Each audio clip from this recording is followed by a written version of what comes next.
Countdown for blast off. X minus 5, 4, 3, 2, X minus 1, fire.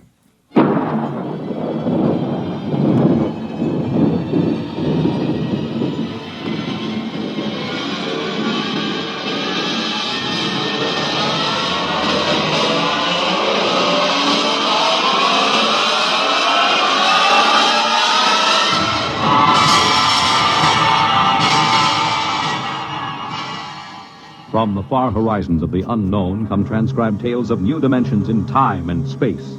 These are stories of the future, adventures in which you'll live in a million could-be years on 1,000 maybe worlds.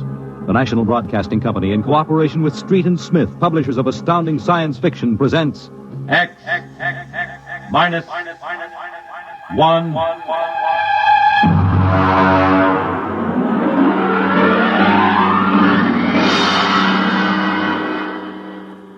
Tonight's story, To the Future, by Ray Bradbury.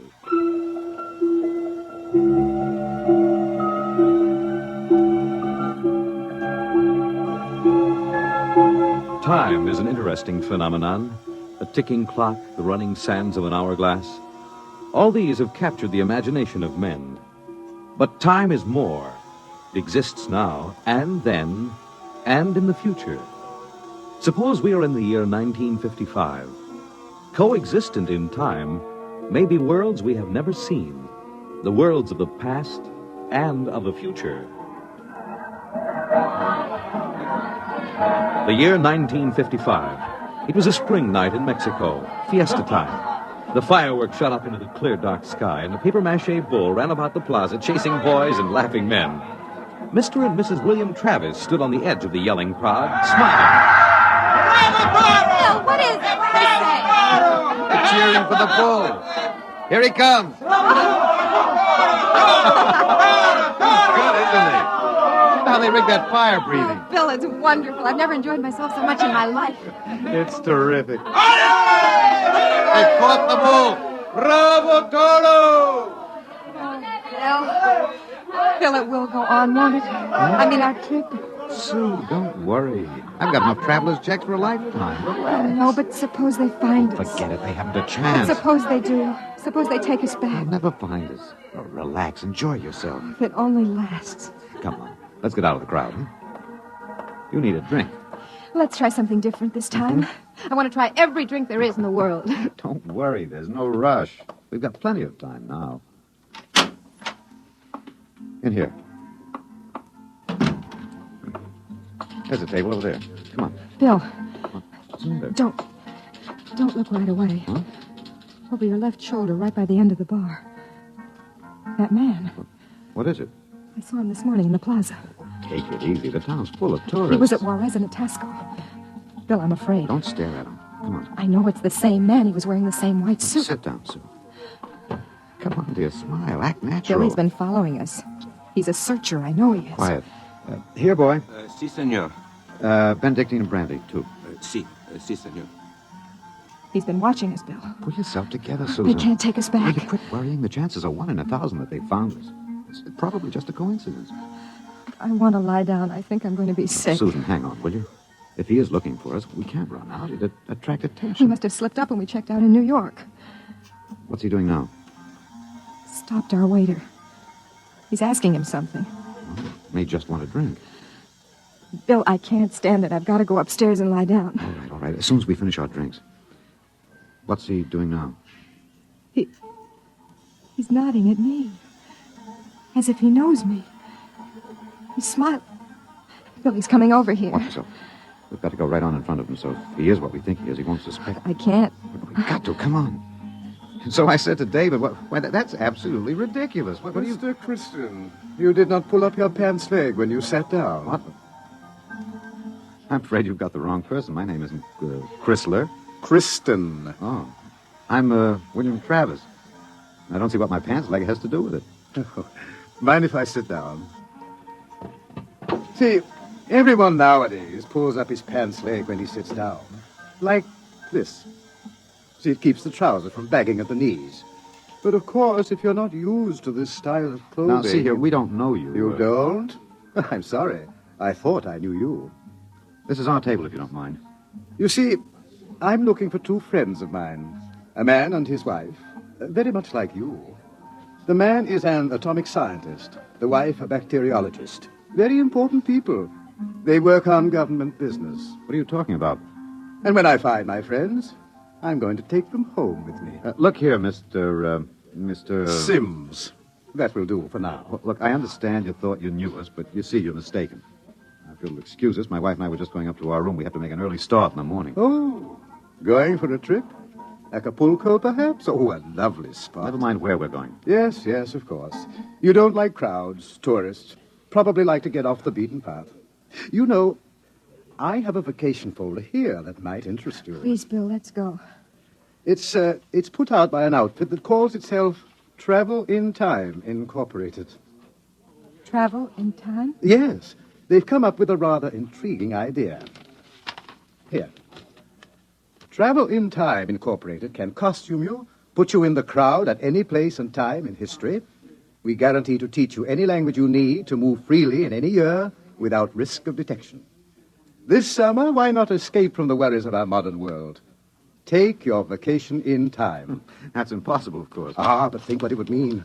A chance to escape all the tensions of an unpleasant life, war, insecurity, fear.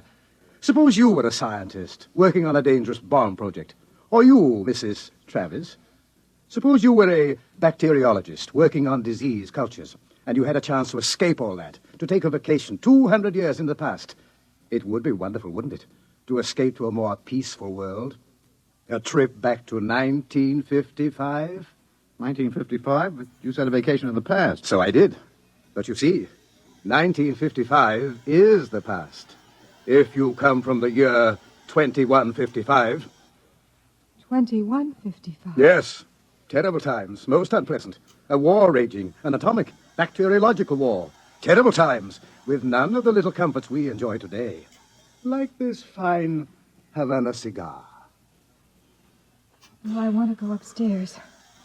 I want to lie down. If you were living then, think of how wonderful it would be to take a vacation in time. Back to now. Suppose a young couple like yourselves took a trip to 1955 and didn't want to come back. Do you know what would happen? The government sends a searcher back to look for them. This is all fantastic The nonsense. searcher finds them and brings them back. Back to that miserable, insane, stark, pleasureless world of 2155. A pity, isn't it? Look here, Sims. Well, do you think I shall find my two friends, Mr. Travis? Bill, please take me upstairs. I don't feel well. Oh, is the lady feeling a bit ill? How unfortunate. Here are the drinks, senor. Well, shall we drink a toast? To 2155. To the future.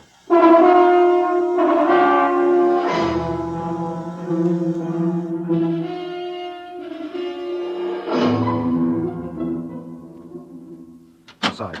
Inside, quick.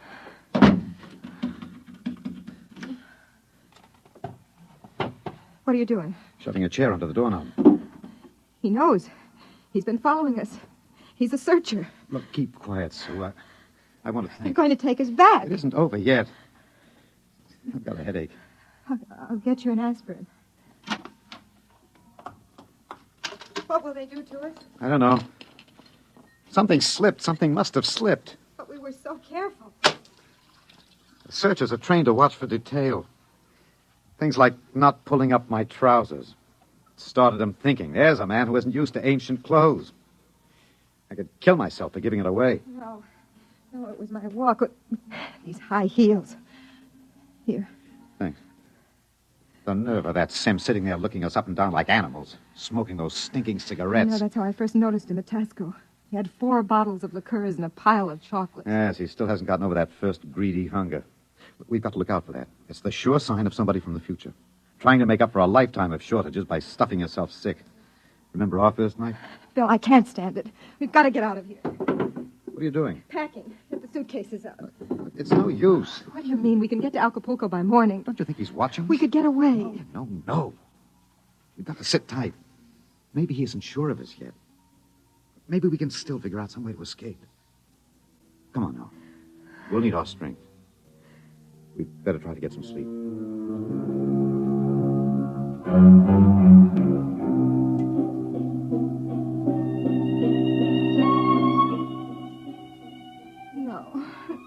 No, I won't go back.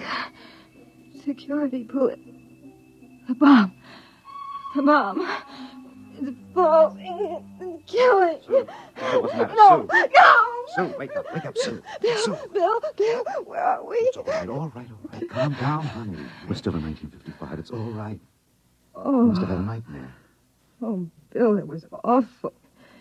We were back there, 2155. Oh, Bill, we won't go back there, will we ever? Go Tell back to sleep, honey. It's all right. We're in Mexico, 1955, and we're going to stay here. Sue, I've been lying awake here thinking. He's still testing us. He's not absolutely certain. He's got all the time in the world. He can stay here as long as he likes. And then bring us back to the future 60 seconds after we left it. They can't make a scene, can they? They don't dare come out in the open. No. It might change the future. They're afraid of that. Oh, if we could only tell somebody, ask for You help. know we can't. That's why we had to submit to the psychological block treatment before they okayed our vacation. We couldn't tell if we tried. The block's too strong. Maybe we can break it, Oh, Bill. what's the use, darling? Who'd believe a crazy story like ours? Who'd believe we come from 2155? No, we can't tell. And they'll have to get us alone to put us in the time machine to send us back. Then that's it, Bill. We'll never be alone. It's still fiesta tomorrow. It'll be easy to stay in the crowd. Yes, that's the only chance. We can't let him get us alone. He won't get us back to that war and that insane world. Bill,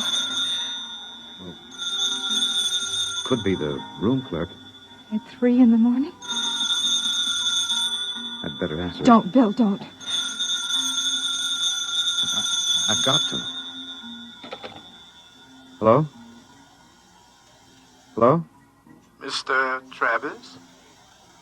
What's the idea? It's 3 in the morning. Yes. I just wanted to remind you, the rabbits may hide in the forest, but a fox can always find them.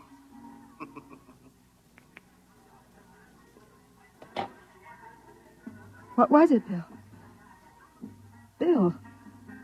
Never mind. Come on. Let's get some sleep. While we can.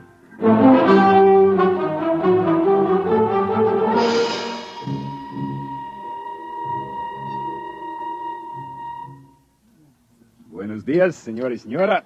Good morning, Senor Gomez. I trust you are spending pleasant days in my hotel. Fiesta time is the best. Yes, it's been lovely. Your special table is all ready for breakfast. Hey, where in blazes the hotel? You, Buster, where's the hotel in this godforsaken sinkhole of a one-horse town? All the blighted deserts on the whole stinking country. I had to pick them up. Oh, great excitement. Very great. What is it? They come with 4 trucks and innumerable automobiles. A motion picture company from Hollywood. Oh, what are they doing down here? They make the pictures of our fiesta for the background. That fat man, the one with the most colorful shirt, he is the chief. Manager! Director. Manager! Where's the manager of this Adobe flea bag? Coming, senor. You will excuse me, senor. I hope the table is satisfactory. Coming, senor. This is a break, Sue. That movie company will draw crowds, and that helps us. When can we leave, Bill? Oh, not today. He'd be... Okay, kids, end of the line. Ciao. Get it up, Maxwell, and lay off the pepper. I got a note, sir. Bill, there's Sims across the dining room. I can't do anything now, not with these actors coming in. Gloria, you sit next to Papa. Max, make sure nobody monkeys with the trucks and the gear. Right, Chief. Do we have to eat at this crummy joint, Joe? Cheer up, sweetie. Your mere presence makes this chasins and truck roll into one. Oh, not this early in the morning, Joe. I couldn't stand it. Okay. Anything you want, laddies. It's on the dear old expense account. You look happy, don't you? There's an idea. Maybe I could hire 2 of them. I could say it was a joke. Why? We could dress them in our clothes, have them drive off in our car sometime when Sims couldn't see their faces. Where would that get us? With him off on their trail, we might make it to Mexico City. It'd take years to find us there. Wait, that movie man's coming over. Excuse me, you folks are Americans, aren't you? That's right. Boy, am I glad to see you. I'm so sick of hearing Spanish, I could kiss you. Hey, come on over and eat with us, huh? Well, I don't think we should intrude. Oh, come on. Misery loves company. I'm Misery, and that's the company. We're from Hollywood. So I understand. Yeah, boy, would I like to be there. I'm Joe Melton. I'm the director. I'm William Travis. This is my wife, Susan. Mutual. Come on over, kids. Join the party. Cheer us up. Only no tamales. I burned out 3 kidneys on tamales since I came over the border. Boy, am I funny, huh? Wonderful. Well, come on over. Hey, kiddies. I got new blood. Brother Yanks. Just a moment, Mr. Travis. I thought you might be breakfasting with me, alone. Sorry. I got him first, Mac. You want to join us? No, I've already ordered. Mr. Travis, I think you'd better talk with me. Say, now. is this guy giving you trouble? It's all right. Then I say the word and I'll have Max pitch him out in his ear. No, it's all right. We'll be right over, Mr. Melton. Bill. We'll talk to Mr. Sims. Mr. Melton, you sort of keep an eye on us, huh? After all, you found us first. Yeah, sure. Well, come on over soon, kids. Sit down, Mr. Travis. I hope you slept well. Did you? Well, I'm not used to spring mattresses, but there are compensations. I stayed up half the night trying new cigarettes and foods. A whole new spectrum of sensation, these ancient vices. We miss something in our world, don't we? And when we get back here, we try to cram it all in a few short days. We don't know what you're talking about. Still acting, eh? But it's no use. You can't stay in crowds all the time. I'll get you alone soon enough. I'm immensely patient. However, let's come to the point. You know we can't let you get away with this escape. Other people in the year 2155 might get the same idea and do the same thing. And we need people. To fight your wars? Bill. It's all right, Susan. We can talk on his terms now. He's got us. We can't escape. Oh, at last. Really, you've been incredibly romantic, running away from your responsibilities. Running away from horror. Oh, nonsense. Only a war. Only? With half the world dead and the other half dying? Yes, but we can't have you escaping here while we drop off a cliff. Dying people love to know that others died with them. Hey, kids, break it up. We're waiting on you. The longer you keep me waiting, the harder it will go on you. What do you mean? We need you on that bomb project. Return now, and no torture. Torture? Yes. You see, later we'll force you to work, and after you finish the bomb, we'll try a number of complicated new devices on you. Yeah. As you say, you can't escape. We have all the time in the world here. Sims, I'll make a deal with you. I'll come back now. If my wife stays here, alive, safe, away from that war. No, Bill, Keep no. quiet, Sue. Well, Sims, you need me for that bomb. You can duplicate her work. It exceeds my authority, but, all right. Meet me in the plaza in 10 minutes. All right. I'll pick you up in the car. Good. We'll drive out into the country to some deserted spot, and I'll have the time travel machine pick us up. Bill, I won't let you. Don't argue, dear. It's settled. Sims, there's one thing. Yes? Last night, instead of calling, you could have broken into our room and got us. Why didn't you? Shall we say that I was enjoying myself? Take this new fine cigar, for example. Wonderful. Wonderful. Do you know that I have 12 boxes up in my room? And liqueurs, creme de menthe, Benedictine, creme de coca, and so many others. And the wine. Oh, I've got the closets full of them. And I shall so hate to leave it all. Well, I'll meet you in the plaza in 10 minutes. Your wife may stay here as long as she wishes. All right, Sims, it's a deal. Don't try anything now, Travis. I know when I'm beat. We just want a few minutes to say goodbye. I shall be seeing you then. Bill, I won't let you do it. I won't let you. please, I'm going to Susan. tell the truth. I'm going to get help. You can't. The psychological We've block got to is- try. It's our last chance. Hey, aren't you two going to join us? I Mr. Melton, I've got something to tell you, and you've got to believe me. won't work, I've Sue. got to try. Now, go ahead, kids. Spill it. You've got to understand. You see, we really... Bill. Bill, my head. Huh? I can't think. My head. Say, you need a bromo, honey. That works, Sue. The block's too strong. We better get the car. Bill. Bill, please. Someone's crying. Somebody, please. Breakfast, no time for people to cry. Now, what in the world could a good-looking kid like you find to cry about?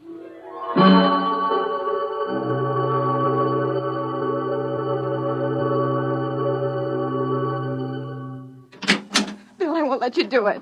Don't make it hard, Susan. Let me go back with you. We'll get through some way. You think I'd let you go back to that war? Sue, please stop.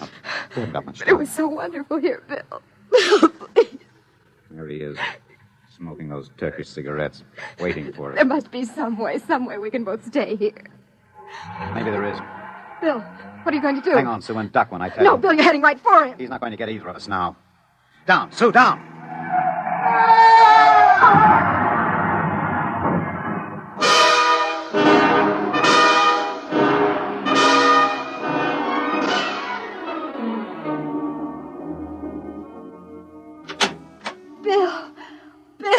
Bill. It's all right, darling. It's all right. Oh. It's all over. Darling, this is the mayor. Senor, your husband has been officially cleared in this most unfortunate affair. It is obvious this senor seems died of an unavoidable accident. An accident? Oh, yes, of course. Adios, senor, senora. Will they want to see you again? No. No, I'm clear. Oh. I lost control of the car. That's the way it stands. Sue, I hated to kill him. I've never wanted to do anything like that in my life. Where shall we go now? Mexico City? The car's in the repair shop.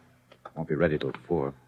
And we'll get out. Hey there, Travis. Wait up. Oh, it's that movie man, Bill. He was very good to me when they had you in there. Hey, I heard what happened. They sprung you, huh? Great. Yes, it was an accident. Well, lucky you didn't get hurt yourselves. Everything okay now? Yes, I think so. It's fine. But you both look a little rocky. Say, you want to get your mind off your troubles. We're through for the day. Clouds fouled up our shooting schedule. We're going to put a header on it up at the hotel. Gloria's cracking the ice now. Well, maybe we will join you. But first I've got to check up on the car. Well, don't miss the party, kiddies. See you upstairs. Bill, I don't think Relax, honey. We've got the break now. Sims is dead. Before they can put another searcher on our trail, we'll have time to make a clean getaway. How about the car? Won't be ready till 4. We've got a couple of hours to kill. I'm so tired. What you need is a little excitement. We rate a celebration, honey. Well, I guess it would be nice to unwind. Sure. We'll go up to Melton's room, have a couple of drinks, a few laughs. Don't worry, honey. It's all over. We can relax.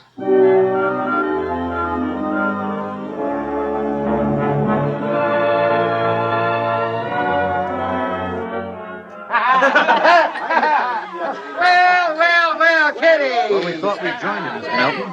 Great. Call me so. Gloria, yanking on the cork. We got company. We're having you. Here you are, kid.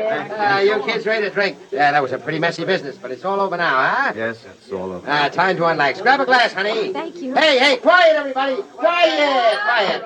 How about a toast to our guests? Well, sure. Huh? Okay. All right. To a very beautiful lady. Lovely enough for the movies. Thank you. Oh, I'm not kidding. That's why I came over to you in the first place. I might even give you a test. Oh, I mean it, honey. You're pretty nice. I could make you a movie star. And take me to Hollywood? At least it'd get us out of Mexico. You're not serious. Well, sure I am. Gloria, how about a refill? Yeah, coming up. That sounds wonderful, doesn't it, Bill? Los Angeles is a pretty crowded city, isn't Crowded. Hey, wait till you see the sunset buzz. Well, you don't really think I could be an actress, do you? You don't have to cheer me up anymore. I'm feeling wonderful now. No, I'm serious. it? Really? Well, what kind of a film do you think my wife would be good for? Well, I want to do a suspense story. Sort of a war story, you know. Gloria, pour Mr. Travis another glass. A story about a man and a wife. You live in a little house. I'm just ad-libbing this, you understand? Sure. Go on. There's a war on, see? A terrible war, you see. And they live in the year, 2155. Yeah. Now, here's the gimmick. They escape into the past, and they kill a man who follows them to bring them back. Gloria Honeypot, get Mr. Travis another glass. He dropped his. Well, sir, this couple takes refuge with a group of movie people. Safety in numbers, they figure. But the story goes on. This couple is terribly important for a new bomb. Let's call it the leprosy bomb. So the searchers figure out a way that they can get them alone in a hotel room. Shove a chair under the door now, Max. Yes, sir. You see, the searchers may work alone, or in groups of 8, so that if one of them's killed, the rest carry on. Don't you think that'd make a wonderful picture, huh, Susan? Don't you, Bill? Get up when you get us, Melton. Stand still. Look out! Put that gun down, Travis. Mr. Travis. Mr. Travis. Who is it? The manager. Your car is all ready. Shall I... Grab him! Let go of me. Let go! Let's not make things worse, Mr. Travis. Let me in. What were those shots? Let me in. The manager, he heard the shots. Let's get going. Let go of me. Let me in there. Let me in. He'll break down the door in a minute. Max, get ready to travel. Get a chair. Take a good look, Mr. Travis. Take a good look at 1955. You won't be seeing it anymore. No! Throw the... No! All right. Break it down. Who shut that? Where are they? I was at the door. I heard them inside. They're gone. The windows. No, the iron bars are undisturbed. What happened to them? They just disappeared, all of them. Senor, I think you had better send for the priest and the holy water. Later. They just disappeared. Look in the closet. Bottles. Hundreds of bottles. And boxes of 20 peso pure Havana filled cigars. These crazy Americanos. Why would anyone leave all this behind? Juan, never question providence. Bien. There is enough here to last us both for a month. I think we can look forward to a most happy future.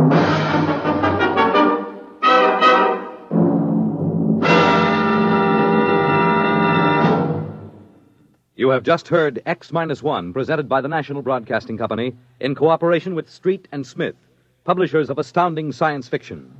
Tonight, by transcription, X-1 has brought you To the Future by Ray Bradbury. It was adapted for radio by Ernest Kenoy. Featured in the cast were Terry Keane, Alexander Scorby, Mercer McLeod, Joe DeSantis, Guy Sorrell, Alan Collins, and Stan Early. This is Fred Collins speaking. X-1 was directed by Daniel Sutter and is an NBC Radio Network production.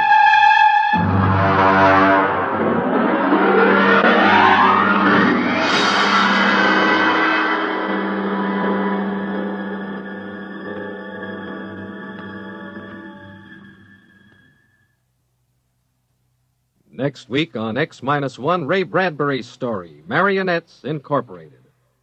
It's groomed for your interests. Weekday, NBC Radio. In just a moment, X-1, but first, a quiz program does not always improve your IQ. But when it's an NBC radio quiz program, you can be sure it will improve your disposition. Yes, NBC offers listeners a laugh session every Wednesday night with 2 fun-filled question and answer shows. One is Truth or Consequences, and though you may never learn why a chicken crosses the road, you'll howl as contestants perform the stunts dreamed up by MC Jack Bailey. The other is You Bet Your Life, and with a quizmaster like Groucho Marx, your good time is always guaranteed. Hear Truth or Consequences and You Bet Your Life tomorrow. Now stay tuned for X-1 on NBC. X-1 in 1 minute. This week is Military Reserve Week. If you're a young man between the ages of 17 and 18 and a half, you can fulfill your military obligation with only 6 months of active duty.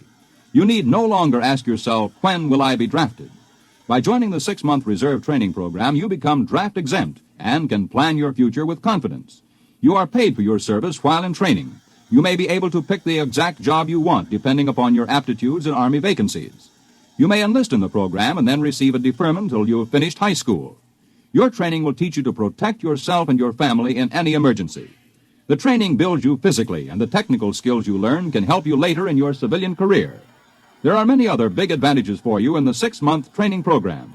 Visit your Army Reserve Center for all the facts about your big opportunity in the 6-month training program. Learn how you can plan your future with confidence.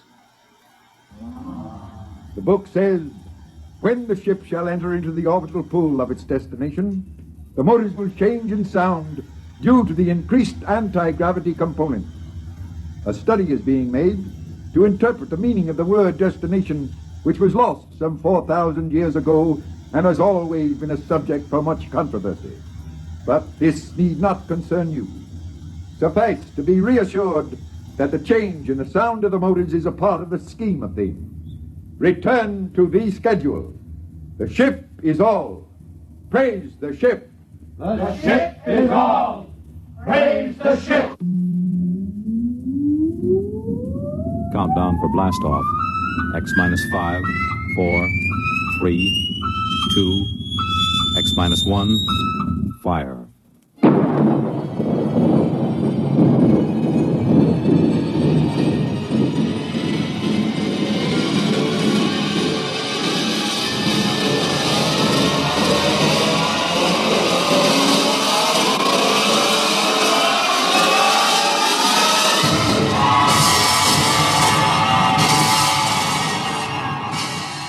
From the far horizons of the unknown come transcribed tales of new dimensions in time and space. These are stories of the future, adventures in which you'll live in a million, could be years, on 1,000 maybe worlds. The National Broadcasting Company, in cooperation with Galaxy's science fiction magazine, presents X minus 1.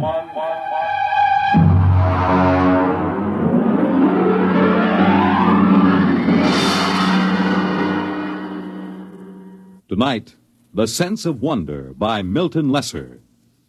The huge ship sped endlessly through space on a voyage that had lasted 10,000 years, the journey which had no end. And for those aboard her, there was no other universe. To them, the ship was all.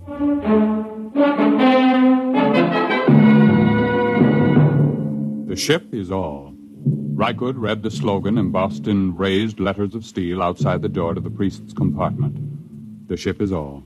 His eyes wandered to the face of the young man standing next to him, his superior, Kreifer. The face had the empty, unquestioning expression that was typical of the people of the ship. Are you ready, Kreifer? I am. Enter.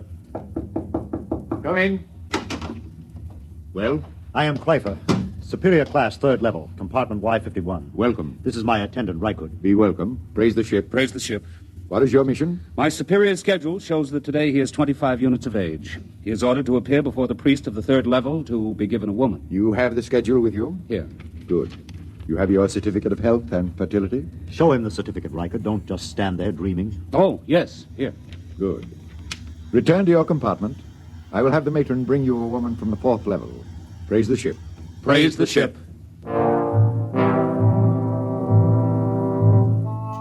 Kreifer returned to his compartment, followed by Rykud. There was no questioning in the mind of either of them. At birth, each of the people was classified as a superior or an attendant, and the coded marking of his schedule was tattooed on his right arm. Both of these young men were 25, strongly built, and tanned from constant exposure to the health rays in the ship's conditioning room. Kreifer wore the loose-fitting robe of a superior. Rykud wore the tight trousers and shirt of an attendant. They entered the comfortably furnished compartment. Kreifer? Yes? What do you suppose she'll be like? What difference does it make? Don't you even wonder about it? I wonder about nothing. The ship is all. Praise the ship. Well, naturally, but still... We've been together as superior and attendant ever since the nursery. As an attendant, your entire purpose in life is to keep me alive and productive, to perpetuate the people. I would hate to have to part with you now. Part with me? Not of my own choosing, of course, but sometimes I detect what appears to be a strain of unorthodox thinking. Really? I was not aware of it. I am not entirely aware of it myself. Not enough for me to report you. However, I must warn you that if it should increase, I will have to send you for therapy. Well, I assure you there'll be no need for that. I've never deviated from the schedule. I have never disobeyed the buzzer. I am merely observing, asking questions like, don't you even wonder this is the first step to unorthodoxy? I shall watch myself for signs of it. Good. The eating buzzer. Your schedule calls for a massive dose of multivitamins. Fine. Prepare it in the green vegetables today. Today is a starch day. Oh, I'd forgotten. We could just skip it today. Rykud. Well... Of course, skipping the vitamins for one day is a permissible deviation, but I shall have to report for punishment tomorrow. Well? Skip the vitamins. I knew we would. You've never missed a permissible deviation yet. It's your influence that makes me do it. And you always blame it on me. That's what attendants are for. Yes, I know. That must be the matron with the woman. Open the door. Maintain the utmost dignity, please. Yes? Is this the compartment of Kreifer, 3rd level, Y51? Yes. I am matron of the woman's level. Enter. I am Rykud, Kreifer's attendant. This is Kreifer. I have brought a mate for you. This is she. Be welcome. Praise the ship. Praise the ship. Her name is Aylin. Welcome, Aylin. I am most happy to be here. Praise the ship. Come. I will show you which compartment is to be ours. This way. There are 5 compartments in this suite, and ours will be... Will you take food, matron? Why do you look at me that way? That mark on your forehead. You have always had such a mark? Yes. And you have another diamond-shaped on your right shoulder? How could you know such a thing? Your name is Rykud. Rykud. How like him you look. How like whom? Your father. My what? Of course, you could not know the meaning. What do you say? When you were born, like any of the people of the ship, you were taken immediately and placed in the nursery of the ship. You never knew who sired you, nor did they know you. Naturally. It's according to the schedule. Yes, it's according to the schedule. I have a strange feeling toward you. I can't explain it. What sort of feeling, Rykud? As if we've met before. But that's impossible, of course. Yes. Still, there have been cases, it is almost heresy to mention it, where a mother has been able to keep her child for a while. Such a female would be turned over to the control chief and fed into the converter. If she were discovered. It is a criminal thing to do. It is said to walk the child so that he becomes a heretic at an early age. Yes, it is very, very criminal. Still, you say there have been cases? Once there was a woman, it is said, an attendant, who managed to conceal such a child behind one of the forbidden doors for almost 3 years. Behind the doors? It's unspeakable. Very likely only a rumor. It's shocking to hear of such things. Behind the forbidden doors. You're shocked, and yet something seems to stir deep in your memory, perhaps. Nothing. You're certain? Why do you speak to me thus, woman? Come closer. What is it? Closer. Where there's no chance that we'll be overheard. Well? Rykud, you are that child. I will not listen. I will not listen. You are that child. How could you know such a thing? I am 70 units of age. 25 units ago, I was a matron of the nursery. This person came to me and told me of her child, which she had concealed in the space lock behind the forbidden door. She begged me to take it and place it in the nursery with the other children. I had been her attendant for many years, and we were close to each other. I did as she asked. But are you certain this child was me? I remember the marks upon it. And I am doomed. Why doomed? I have known my own parent. This accounts for the strange feelings that come over me sometimes. What feelings are those? Feeling a sense of wonder. Ah. You seem pleased. Rykud. What? Your superior returns. I cannot speak. But if you would satisfy this sense of wonder, I have a book which I will give you. I cannot accept a book without the supervision of the ship's librarian. Take this one. Keep it concealed. Here. No, Take it quickly. They're coming. Well, what are you two whispering about? I was merely explaining to your attendant how he must behave in the presence of your mate. There is no need to explain. All is scheduled. Nothing is questioned. Praise the ship. Praise the ship.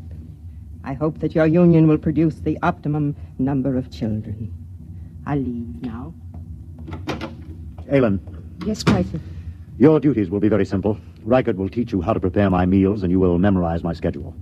In 3 months, he will be freed from service as my attendant, and he will report to the second level to find a mate in the attendant class. Yes, Pfeiffer.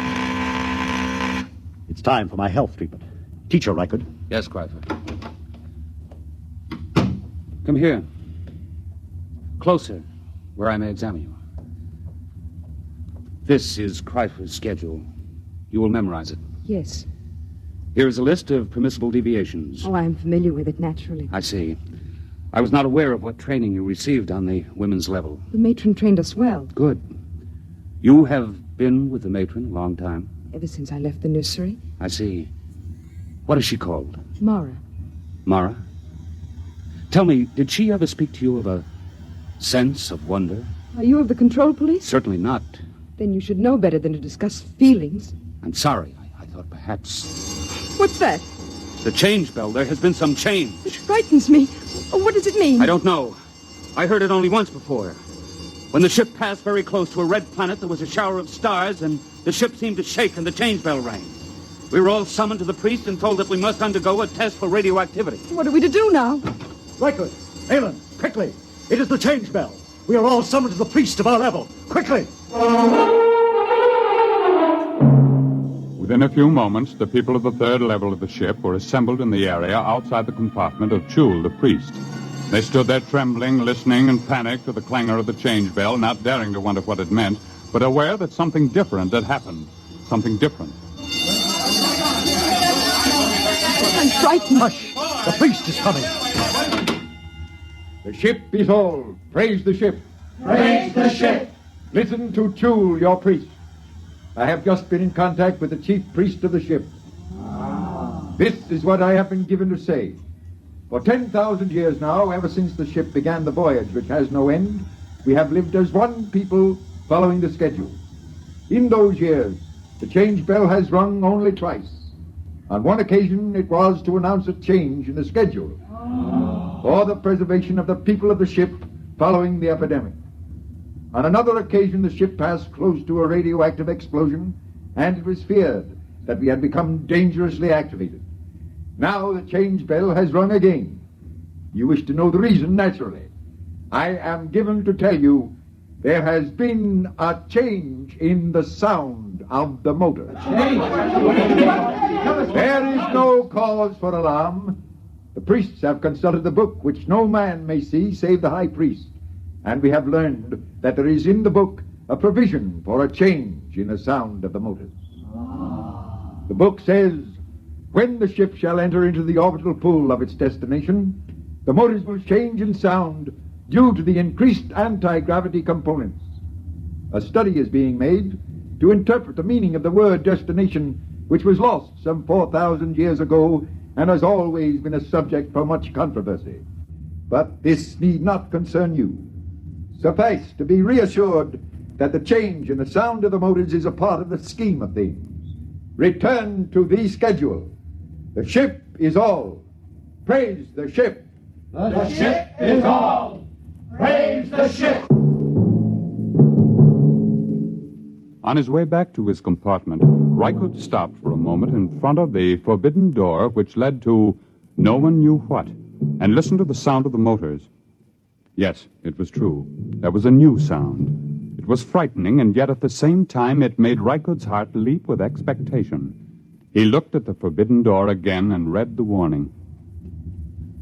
No unauthorized persons permitted through this door. Attendant? Yes.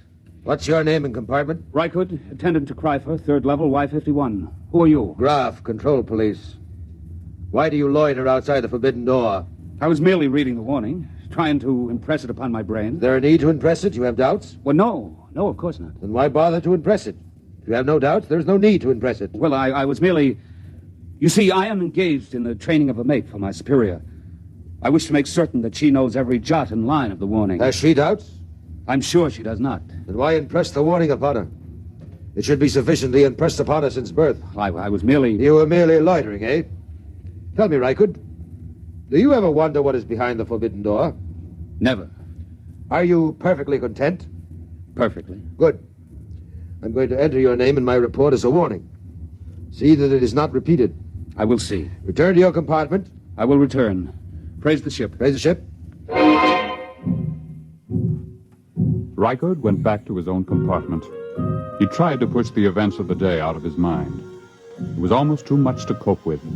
First, the mate for Kryper, then the news of his birth, now the change in the sound of the motors, and the book. Rykud lay inside his bunk, drew the curtain, and took the tiny, ancient plastic book from his trouser belt. He opened it and began to read.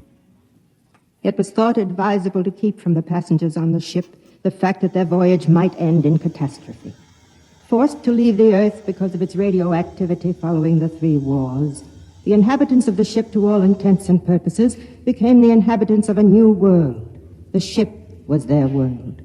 The organizers of the expedition felt it would be cruel to inform them that the ship's navigation machinery had been set in a series of ever-increasing circles and then ever-decreasing circles, so that in 10,000 years the ship would return to Earth.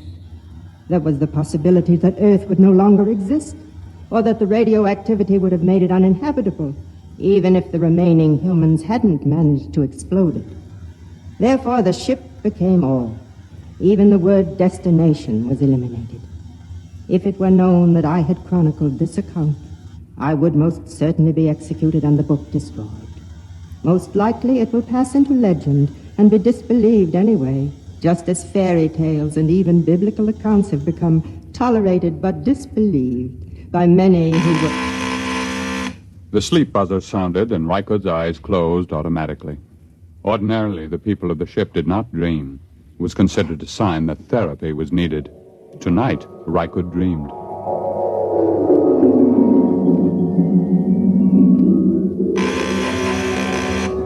Rise, rise. Dress, dress. Eat, eat. Raise the ship. Rise, eat, dress. The ship is all. Rykard!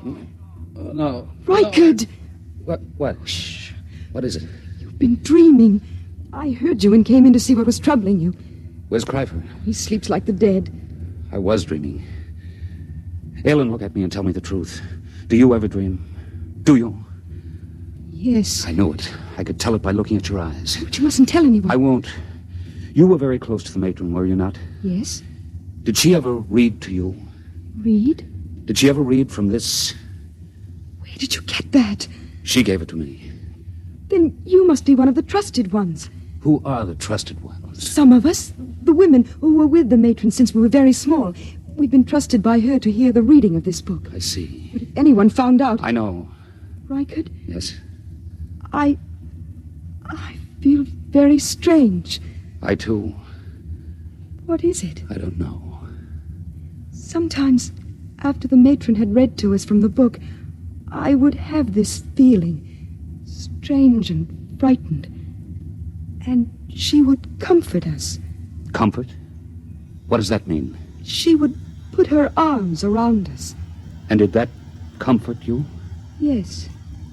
How terribly strange. Rykard? Yes? Comfort me. Put your arms around me. Aylin. Please, will you? Yes. Yes, yes.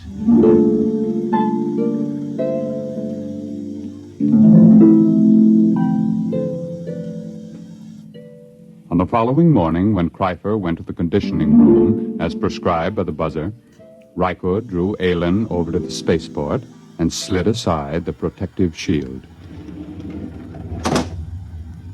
Look. I am looking. Tell me what you see. I see the stars and space. Look closely. Do you see nothing unusual? I so seldom look through the spaceport. I'll tell you then. Look there. See that one star, so big and so bright that it hurts your eyes? Well? I've been watching it. It is growing larger each hour. Stars do that.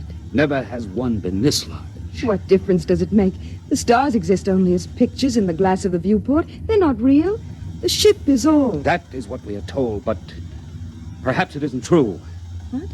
Perhaps these stars do not exist only in the glass of the viewport. Perhaps they exist beyond the viewport. I don't understand. Let me say it this way once and forever. Perhaps, Aylin, the ship is not all. Rykard, your heresy frightens me. Rykard, hold me close. It frightens me even to look at you. Oh, Rykard, you mustn't even think it. I do think it. I believe it. I believe the ship is not all. And I believe you are a candidate for the converter. Cryfer. Don't move, Rykard, or I'll blast you into dust. It is bad enough for an attendant even to touch his superior's mate, but to couple it with the ultimate heresy. There is nothing but death in this. Cryfer, I beg of you. Stand aside, Aylin. I'm going to finish this heretic. Now, Rykard. Oh. Have I killed him? No, he's just stunned. Oh, Rykard, what can we do? I don't know. Rykard, the change bell again. Something's happening. I know what has happened. Come, we'll go to the priest. But if I cry, he'll have us killed. No, it's too late to think of that. Come.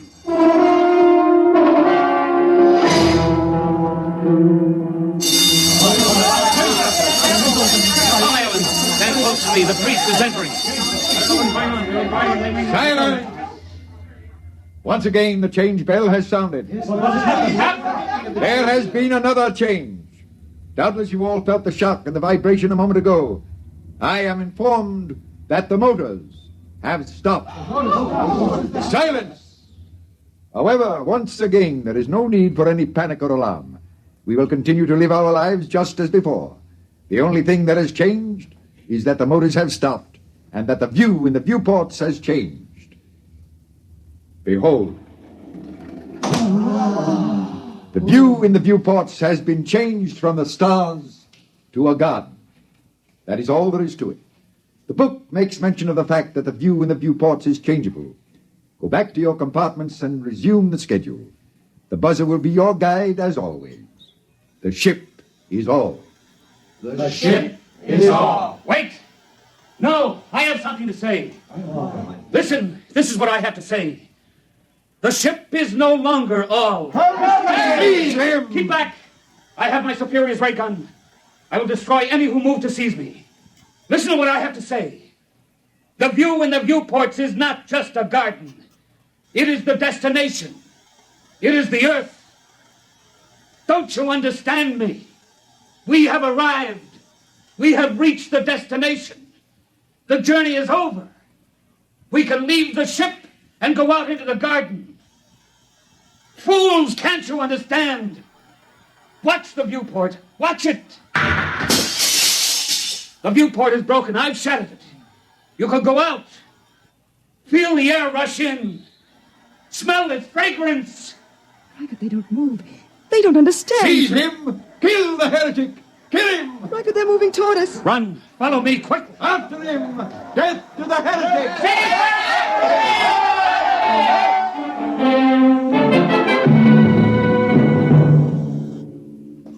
Riker and Aylin ran down the long steel corridor with the crowd on their heels.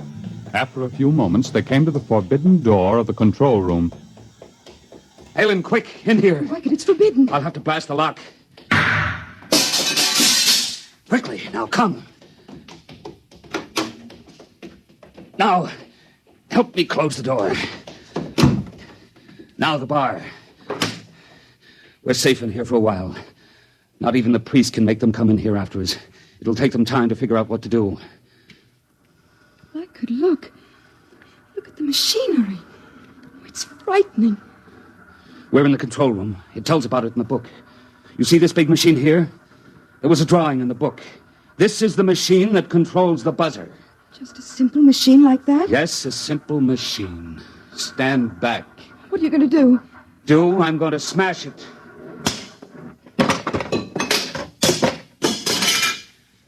Now they're going to have to find a way to live without the buzzer. Riker, they're breaking down the door. Come with me.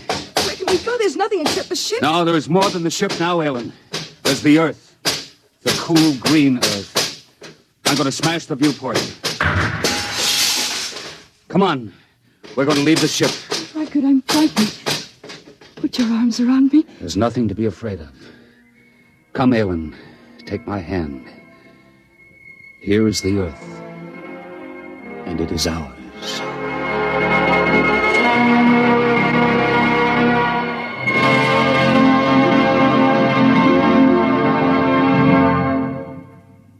You have just heard X-1, presented by the National Broadcasting Company in cooperation with Galaxy Science Fiction Magazine, which this month features a story by F.L. Wallace titled Mesereau Loves Company. When Marcus Mesereau set out on his mission to Earth, he was driven by pride and indignation, plus a practical reason. But if he'd known what lay ahead, he might have decided to let bad enough alone. Galaxy Magazine on your newsstand today. Tonight, by transcription, X-1 has brought you The Sense of Wonder, based on a story from the pages of Galaxy written by Milton Lesser and adapted for radio by George Lefferts. Featured in the cast were James Monks, Bill Quinn, Edwin Jerome, Vera Allen, Rita Lloyd, Joe DeSantis, and Dick Hamilton. Raymond Edward Johnson was the narrator. Your announcer, Fred Collins. X-1 was directed by Daniel Sutter and is an NBC Radio Network production.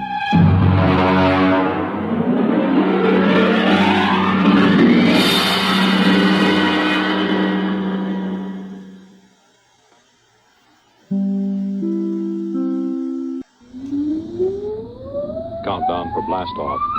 X-5, 4, 3, 2, X-1, fire.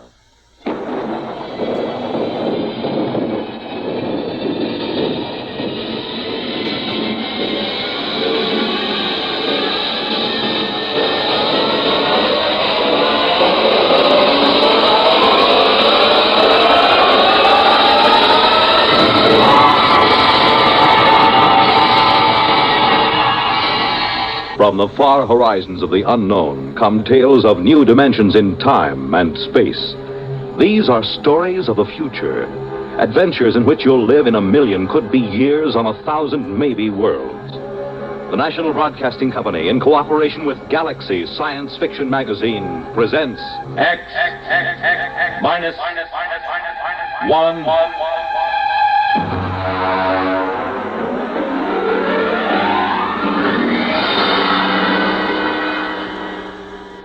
We go forward in time to the days when war has been outlawed, and in its place, there is a system of carefully controlled, legalized murder.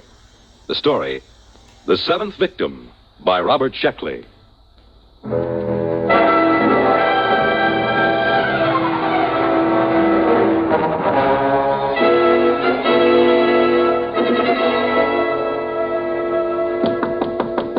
Is that the mail, Jenny? Bring it right in.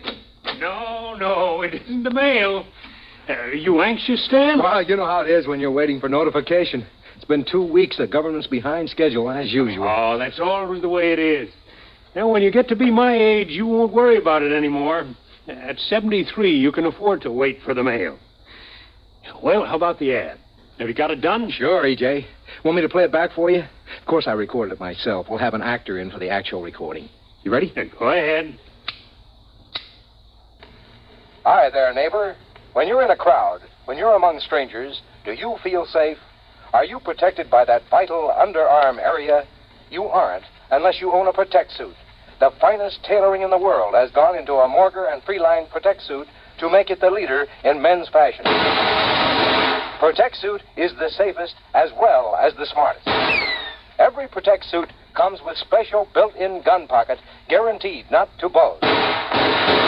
Oh, nice. Very nice. A touch of the concealed button throws the gun into your hand, cocked, safety off. Why not drop into the Protect store nearest you? Why not be all safe? Oh, that's fine, Stan. That's fine. That's a very nice, dignified commercial. And you can relax. I picked up the mail just before I came in. Here's your notification. That's it. Look, from the ECB. That's the baby. Oh, you're not going to open it now. Oh, no, of course not. No one is supposed to know the victim's name except the hunter. That's right. Have a good hunt, boy. You need a kill. You've been all keyed up. Well, it's too bad you have to retire, E.J. Well, I got into the 10s club.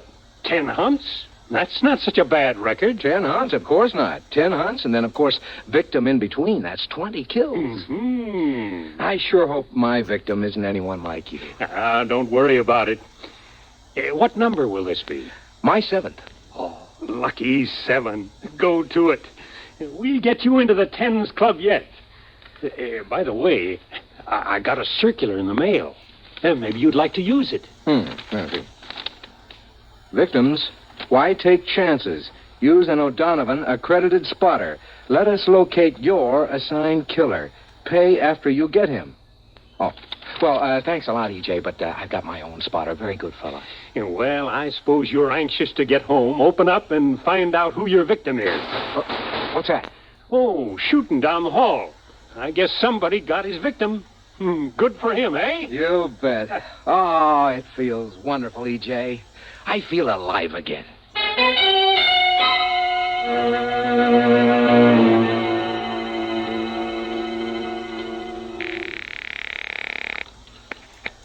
Morrow's Garage. Hello, Ed. Freeline. Oh, hi, Mr. Freeline. I'm going out on one, Ed. Wow. Good luck, Mr. Freeline. I suppose you want me to stand by. Yeah, that's right. I don't expect to be gone more than a week or two. I'll probably get my notification of victim status within 3 months of the kill. Well, I'll be standing by. Good hunting, Mr. Freeline. You'll be sure to save time for me now, Ed. I'd hate to be caught as a victim without a first-class spotter on my side, huh? Oh, now, don't you worry, Mr. Freeline. I'll be right there in your corner. I've got a couple of good ideas for an ambush that I haven't tried yet. Good. Well, I'll get back in touch with you right after the kill. So long.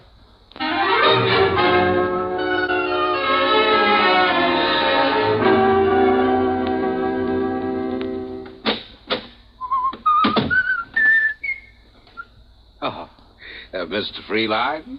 What are you doing in my apartment? Allow me my card. Emmanuel Gale, Emotional Catharsis Bureau. What do you want from me? Oh, just a standard spot check in reorientation. Oh, I see you've got your notification. Yeah, that's right. I haven't opened it yet. Do you mind? No, go right ahead.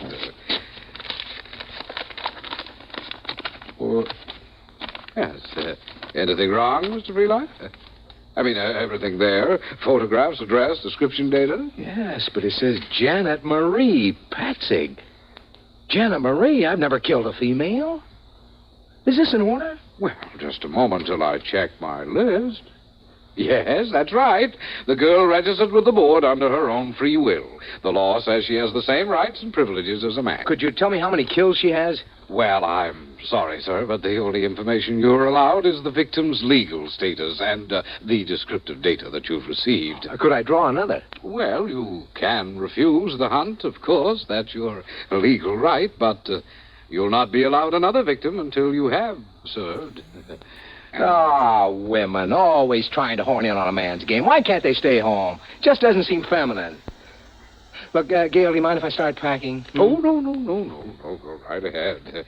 If you like, you can give me the historical checkout while you pack, and I'll just tick it off here on my list. Well, all right. Where do you want me to start? Let's see. Question 1, I think. When was the Emotional Catharsis Board established? Well, the board was formed at the end of the Fourth World War, or the Sixth. Depends on if you count the new Argentina War. Well, either count will do. Go ahead. Well, let's see. Weapons increased in magnitude, efficiency, and exterminating power. Soldiers became accustomed to them, and it looked as if another war would be the war to end all wars. Would you hand me those shirts, please? Oh, yes, of course. So, this time, the peace had to last for all time, but the government recognized the presence of a need for violence in a large percentage of mankind. They recognized the validity of competition, love of battle in the face of overwhelming odds, and these, they felt, were admirable traits for the race. So their problem was to arrange a lasting peace that would stop the race from destroying itself without removing responsible traits. I'll just get a new toothbrush in New York. Very good, very good. All right, Mr. Freeline. Now, if you could run down the basic rules. Well, anyone who wants to signs up with ECB for a fine, legal murder. Then, of course, he has to take his turn a few months later, if he survives. The Emotional Catharsis Board picks the victims' names at random. A hunter is allowed 6 months to make his kill. Armament? Yeah. He's allowed to use a standard caliber pistol. He can wear no armor. Victim is allowed to wear armor and is allowed to hire spotters. Very good, very good. Now, we don't have to go over the penalties for killing or wounding the wrong man. I'm sure you know all that. Oh, it's a beautiful system, isn't it? All the people who want to kill can, and that's about 1/4 of the population. Those who don't want to don't have to. At least there aren't any more big wars, just hundreds of thousands of small ones. All right, Mr. Freeline, you're checked out for orientation. All the same, I don't exactly like the idea of killing a woman. But she did sign up, didn't she? Yeah, that's right. Janet Patzig in New York. Well, I'll be taking one of our Protect Suit specials. Have you seen one of these, Mr. Gale? When I actuate the mechanism, watch how fast the gun springs out at the ready. Oh, excellent. It's excellent. Strange, isn't it, Mr. Gale? Each killing is a new excitement. It's something you just don't tire of, like a French pastry or women or drinking or anything else. Let's see, there. I guess that's it. Now a note for the milkman, and that's about all. Well, I'll be getting along, Mr. Gale. Oh, and good hunting, Mr. Freeline.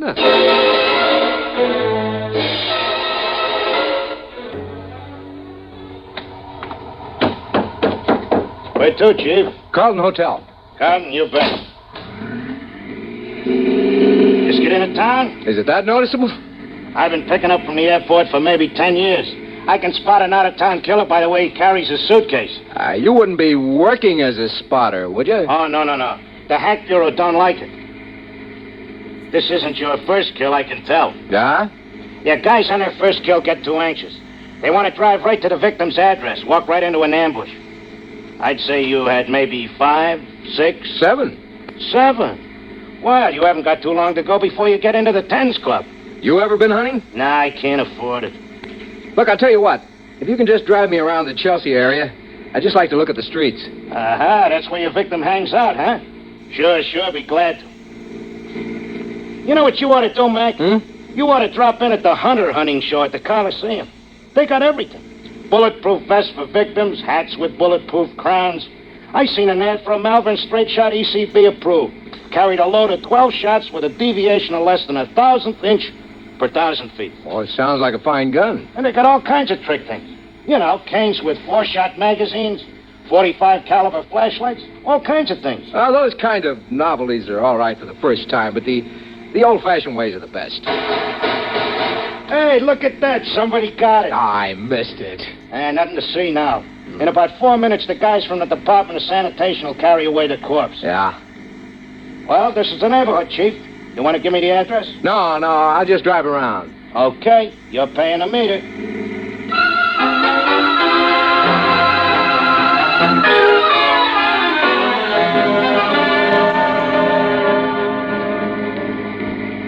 Now, wait a minute. What is it, Chief? There. That sidewalk cafe, you see? Yeah, shall I stop? No, just drive slowly. There she is. Sitting at a table. You mean the victim is a dame? Yeah, she's just sitting there. She crazy, exposing herself in the open? Boy, that's sure no way to stay healthy. Not when you're a victim. Drive around the block. Okay. Well, she looks younger than her pictures. She looks sad. Wonder if she's been notified. She's got to be notified, Chief. They can't send you your notice until her signed receipt gets back to the office. It's automatic. That's right. Isn't she even going to try to defend herself? Doesn't look like it. Here we come again. She's still there. All I have to do is just ride by in a cab and pump a bullet into her. Okay, Chief, I'll go real slow. You be sure to allow for the motion of the car. No. Park across the street. Sure.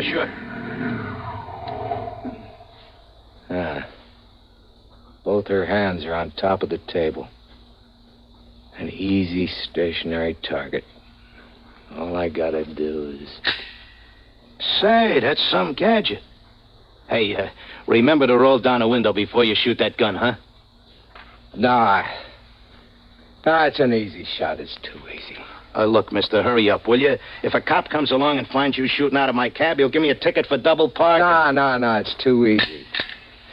All my other 6 kills have been hard. My victims have tried every dodge. One of them hired a dozen spotters. I got them all. I dressed as a milkman. Hey, that's pretty clever. This wouldn't be a trophy.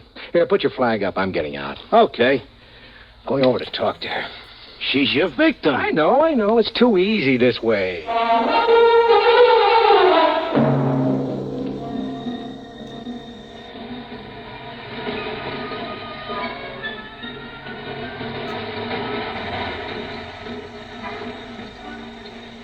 Hello? What?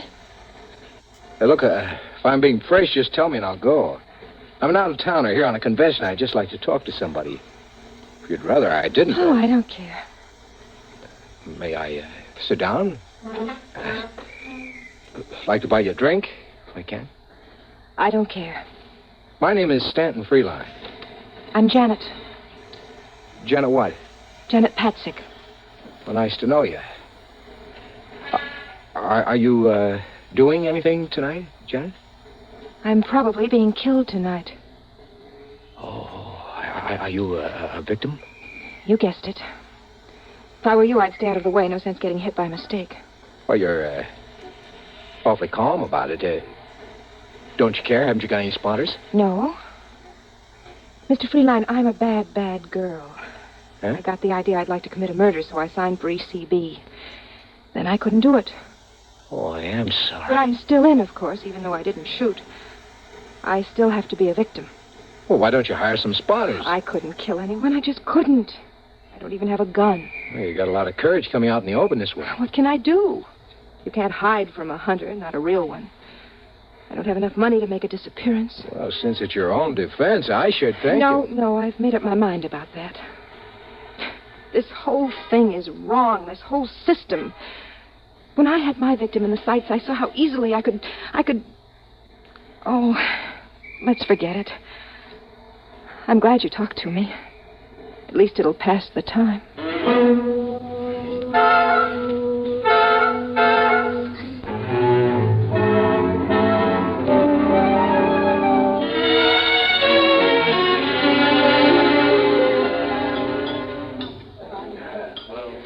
It's been a lovely dinner. Just lovely. I'm glad you liked it. I usually stop at this little place when I'm in New York. Do you come in often? Oh, on business. I'm in clothing, you know. What do you do? Oh, I'm an actress. Well, that's a laugh. I'm not really an actress. I'd like to be an actress, but none of the producers seem to see it that way. How old are you? 22. I've only been in New York for a year. You're really being very foolish just sitting out in the open that way. Why, you're a hunter. Could come along and just pump a bullet into you. I know, but somehow I feel safe with you. Oh. Say, Janet, would you like to go to the gladiatorials with me tonight? We got about 20 minutes. We'd only miss the opening numbers. Well, I suppose so. Might as well, huh? Eat, drink, and be merry.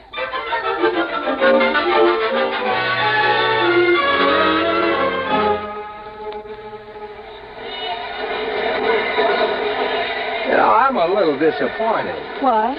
Oh, I thought the New York gladiatorials would be something special. It's about the same as Cleveland. Historical events, swordsmen and netmen, duels with sabers and foil. Isn't there any difference? Well, the duel to the death is the same in Cleveland as it is in New York. That's funny. I used to think the gladiatorials were very exciting. Now they just make me a little sick. Well, you can get tired of the best of shows. Frankly, I think it was a mistake starting to televise the gladiatorials. It cut down on the box office for one thing, and for another, it just isn't the same as being right there in the stadium, you know? No, it isn't. Well, want to stay for the second half? Let me see, they got, bullfighting, lion fighting, bow and arrow, and dueling on the high wire. No, I've had about enough. All right. Shall I take you home? Would you please?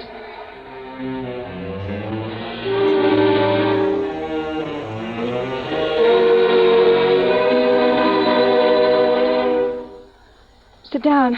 I'll fix you a drink. Janet. What? You're crying, aren't you? Oh, no, not really. It's just the thought that any minute from anywhere a bullet can come crashing into me. It makes me feel so soft and helpless. You are soft. Oh, Janet. You're leaving New York soon? I suppose so. Convention's only lasting another day. I'll be sorry to see you go. Send roses to my funeral. Janet. What? Janet, I don't want you to be killed. There's not anything you can do about it, is there? Janet, I love you. Oh, Stan. What is it? Please, darling, But please. you can't love me. I'm a victim. I won't live long enough to... You won't be killed, Janet. Listen to me, Janet, darling. I'm your hunter. Are you going to kill me? Don't be ridiculous. Darling, I'm going to marry you. Oh, Stan, my darling. Oh, the waiting. I've been so frightened. It's all over. Think what a story it'll make for our kids, huh? Darling. How I came to murder you and left marrying you. Stan, kiss me. Oh.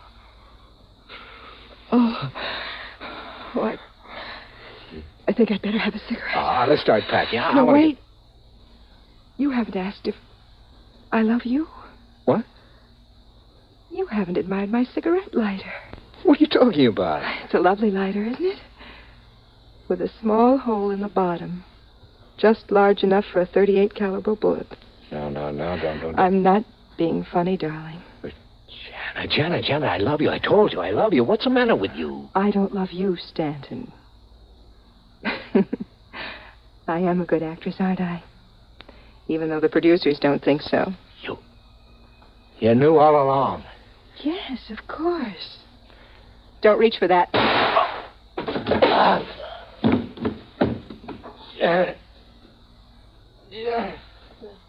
Yes, darling.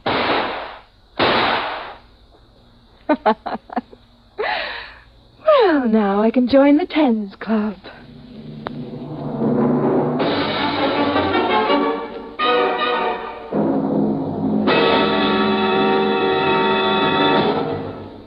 You have just heard X-1, presented by the National Broadcasting Company in cooperation with Galaxy Science Fiction Magazine.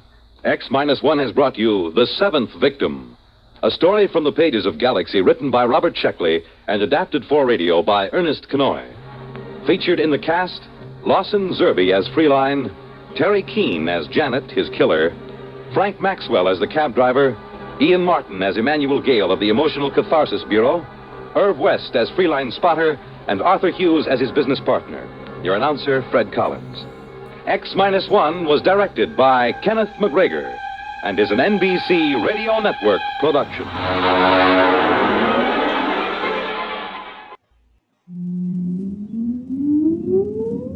Countdown for blast off. X minus 5, 4, 3, 2, X minus 1, fire.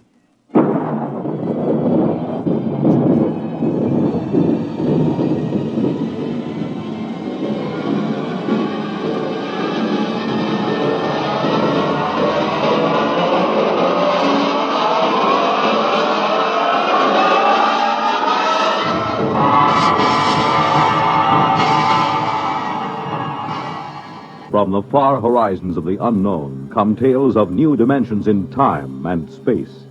These are stories of the future, adventures in which you'll live in a million could-be years on 1,000 maybe worlds. The National Broadcasting Company, in cooperation with Galaxy Science Fiction Magazine, presents X minus 1.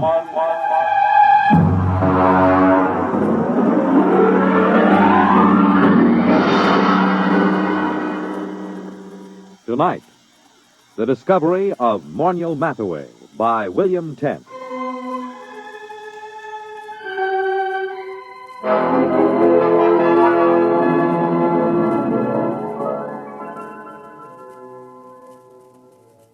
Everyone is astonished at the change in MornielMathaway since he was discovered. Everyone, that is, but me. They remember him as an unbathed and untalented Greenwich Village painter who began almost every second sentence with I and ended every third one with me. You see, I understand the change in him, because I was there the day he was discovered. We were talking about his discovery that day. I was sitting carefully balanced on the one wooden chair in his cold little Bleecker Street studio, because I was too sophisticated to sit in the easy chair. Come on, Dave, take a comfortable seat. No, Morning. Oh, no, I know about that chair. Now, what do you mean? It's the only comfortable chair in the room. Yeah, I know. Look at it. Broken down springs, very high in the front and low in the back. Sure, it conforms with the position of the spine. Yeah, sure. And when you sit in it, things begin sliding out of your pockets. Loose change, keys, wallets, anything. What do you do, Moriel? Pay the rent on your studio with that easy chair? Well, as a matter of fact, it is rather profitable. And that's why I'll sit on the wooden chair, if you don't mind. Oh, now, don't be bourgeois. Well, I notice you always sit on the bed. That's because I'm a good host. I see. Well, how's the painting going? Oh, great, fabulous. You sell any paintings? No. You know, Dave, I can't wait for the day when some dealer, some critic with an ounce of brain sees my work. I can't miss, Dave. I know I can't miss. I'm just too good. Sometimes I get frightened at how good I am. Why, it's almost too much talent for one man. Well, there's always... Not that it's too much talent for me. I'm big enough to carry it, fortunately. I'm large enough of soul. Oh, good. I'm glad to hear it. Now, if you don't mind... You know what I was thinking about this morning? No, but to tell you the truth, I was thinking about Picasso, Dave. Picasso and Rouault. I'd just gone for a walk through the pushcart area to have my breakfast. You know, the old hand's quicker than the eye. Yes, I know. I've seen you do it. You're the only man I know who can ask directions to Houston Street and fill his pockets full of bananas at the same time. Oh, well, society owes the artist something. Anyway, I started to think about the art of modern painting.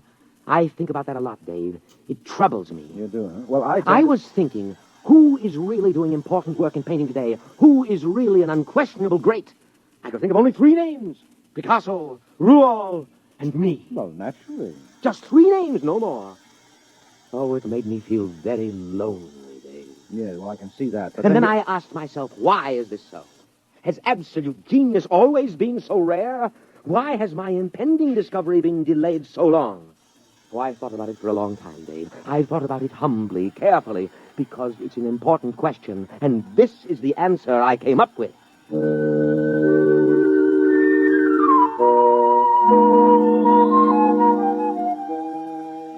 Well, don't bother waiting for the answer that Moniel came up with. It turned out to be a theory of aesthetics I'd heard at least a dozen times before from a dozen other painters in the village. Moniel was a bad painter, there was no question about it. I say that not only for my opinion. I've roomed with 2 modern painters, and I've been married for a year to another, but... Well, for example, a friend of mine, a fine critic of modern art, took a look at one of Moniel's paintings, which he hung over my fireplace in spite of my protests, and just kind of stared slack-jawed. What does he call that technique? Well, he says it's smudge on smudge. Well, I can believe it. Smudge on smudge, white on white, non-objectivism, neo-abstractionism, call it what you like. There's nothing there, nothing. Well, it doesn't even have the interest of those paintings that chimpanzee did a couple of years ago. He's just another of those loudmouth, frowsy, frustrated dilettantes that infest the village. Why do you waste your time with him? Well, for one thing, he lives right around the corner, and he's kind of colorful in his own sick way. And he does have one great talent. It's not in painting. No. Now, you see, I just get by as far as living expenses are concerned.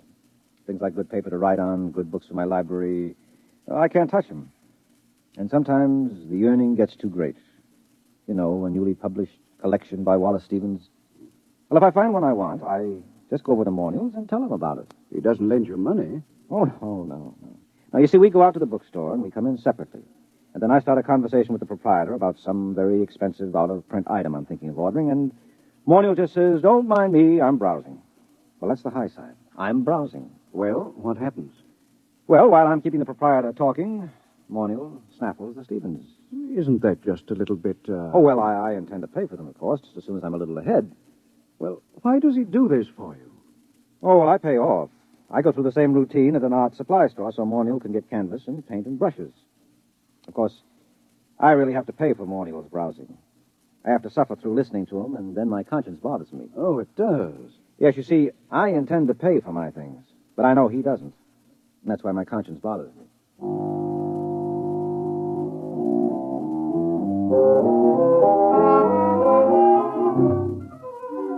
Well, here he was the day he was discovered, sitting in his room, and Morniel was running on about his own genius. No, I can't be as unique as I feel. Other people must be born with the potential of such great talent, but it's destroyed in them before they can reach artistic maturity. Why? How? Well, let's examine the role that society plays in all of this. What's that? You got a hi-fi set? Nonsense. That's a crass materialistic concept that I... Something is happening. Hey, why did you put the purple lights in? Purple? Oh, what's that? Look, it's shimmering. It's coming right through the wall. It looks like a box. We can't both be having an artistic vision. You're not the type. No, I'm not. And I'm not drunk either. Look out. Something's going to happen. MornielMathaway? What? Who are you? Where'd you come from? You are MornielMathaway? Yes. My name is Glescu. I bring you greetings from 2487 AD. Oh, 2487 AD? I realize this is a difficult phenomenon for you to grasp entirely, but here I am. We will now indulge in the 20th century custom of shaking hands. Mr. MornielMathaway? Oh, well, sure. Shake. Yeah. And you, sir? Yeah, sure. I don't mind. Shake. What a moment. What a supreme moment. Oh, well, what do you mean, what a moment? What's so special about it?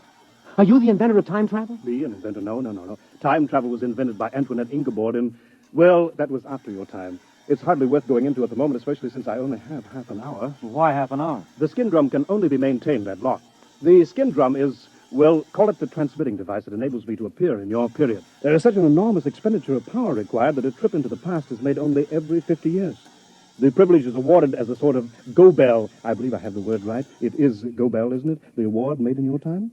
Well, you wouldn't mean Nobel by any chance, a Nobel Prize? That's it, the Nobel Prize. A trip is awarded to outstanding scholars as a kind of Nobel Prize. Once every 50 years, the man selected by the Gardemax is the most preeminent, that sort of thing, you know.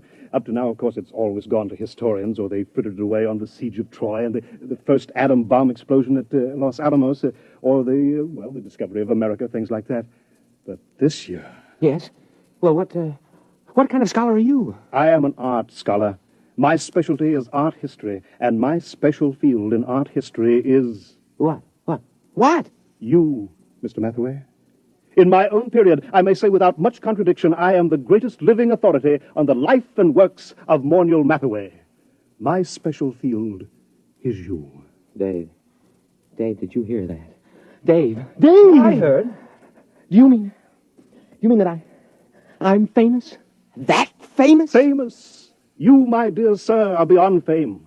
You are one of the immortals the human race has produced. That famous? That famous. Who is the man with whom modern painting in its full glory is said to have definitely begun? Who is the man whose designs and color have dominated architecture for the past 5 centuries? Who is responsible for the arrangement of our cities, the shape of our artifacts, the texture of our clothing? Me. You. No other man in the history of art has exerted such a massive influence over design. To whom can I compare you, sir? To what other artist in history can I possibly compare you? Rembrandt? Da Vinci? Rembrandt and Da Vinci in the same breath as you. That's ridiculous. They lacked your universality, your taste for the cosmic. Wow. Mr. Glasgow, excuse me. Do you happen to know of a poet named David Danziger? Did much of his work survive? Is that you? Yes, that's me. Dave Danziger? Well, no, I don't think so. The only poet I can remember for this time and this part of the world is Peter Tebb. Tebb? Never heard of him. Then this must have been before he was discovered. But you see, I am an art scholar. Well, you see, checking my chronometer, I see my time is getting short. But it is an overwhelming delight for me to be standing in your studio, Mr. Mathaway, and looking at you at last in the flesh. I wonder if you would mind obliging me with a small favor. Oh, sure. You name it. Nothing's too good for you. What do you want? I wonder, I'm sure you don't mind, could you possibly let me look at your painting? The one that you're working on at this very moment. Well, sure. I have one right over here. Just, now pull the easel around. There you are. I intend to call this Figurines number 29. Hmm? Oh, but this... What's the matter? Well, surely this isn't your work, Mr. Mathaway? Yeah. It's my work, all right. Figurines number 29. Recognize it? No, I do not recognize it, and that is a fact for which I am extremely grateful. Could I see something else, please? Something a little later. Well, that's the latest. Everything else is earlier. Here, you might like this. Now, I call this Figurines number 22. I think it's the best of my early period. Oh dear. You know, well, this looks like smears of paint on top of other smears of paint. Right. Only I call it smudge on smudge. But you probably know all about that, being such an authority on me. And now, here we have Figurines number 12. Do you mind leaving these figurines, Mr. Mathaway? I'd like to see something of yours with color and form. Well, I haven't done any real color work for a long time. Oh, wait a minute. Wait. I have one over here somewhere. An old canvas. I was going to paint over it. Here we are. This is one of the few examples of my mauve and mottled period that I've kept. Right. I can't imagine why. It's positively, oh dear. Oh, now, wait a minute. Let me show you some of my intestinal period. Here. Here's a particularly good one. It's called Large Intestine Rampant. You like it? Oh, please. I think I'd like to sit down. Well, take the comfortable chair. And here's another one called Small Intestine Incisive. Oh, it's rather good, don't you think? I managed to avoid completely any definite line. You notice that? I don't suppose you ever drink of Glafax. Oh, no, of course you don't. It hasn't been invented yet. Oh, now here's one that's bound to be great. It's one of my earlier smudge on smudges. It's called Fly Ash. I painted it by coating the canvas with slow-setting glue and leaving it out on the window for about 2.5 hours. Notice the delicate deposit of soot. Oh, please. Please, Miss Mathaway, please. Oh, I've got lots more. You know, I don't understand this. All these canvases, this is obviously before you discover yourself and your true technique. But I'm looking for a sign, a hint to the genius that is to come, and I find... Well, how about this one? Here. Oh, please. Oh, take that away. Oh, dear, no. Oh, look, I'll have to leave soon. I don't understand this at all.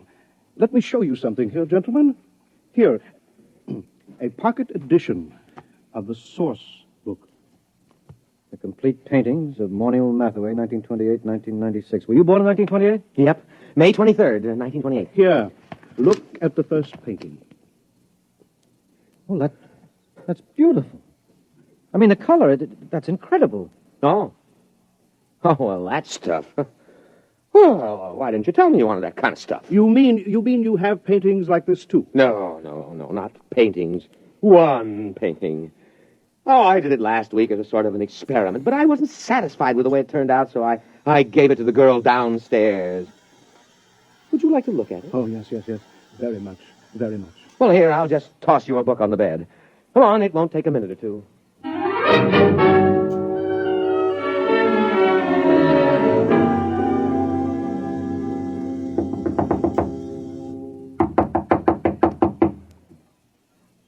Oh, she isn't home. I thought she'd be home now. Oh, I did so want you to see that painting. I want to see it. I want to see anything that looks like your mature work. But time is getting short. The chronometer... I'll tell you what. Anita here has a couple of cats that she asked me to feed when she's away for a while. So she's given me the key to her apartment. Suppose I, browse upstairs and get it. But she... Suppose I browse through my room and get it. Get it? Oh, yeah, you go ahead and browse, sure. Fine, but please hurry. Oh, sure, I'll hurry. I won't take long browsing.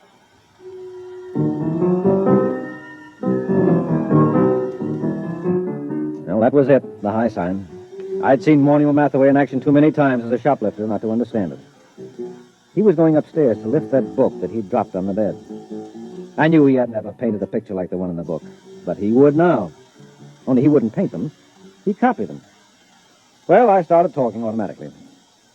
You paint yourself, Mr. Glasgow? No. Of course, I wanted to be an artist when I was a boy.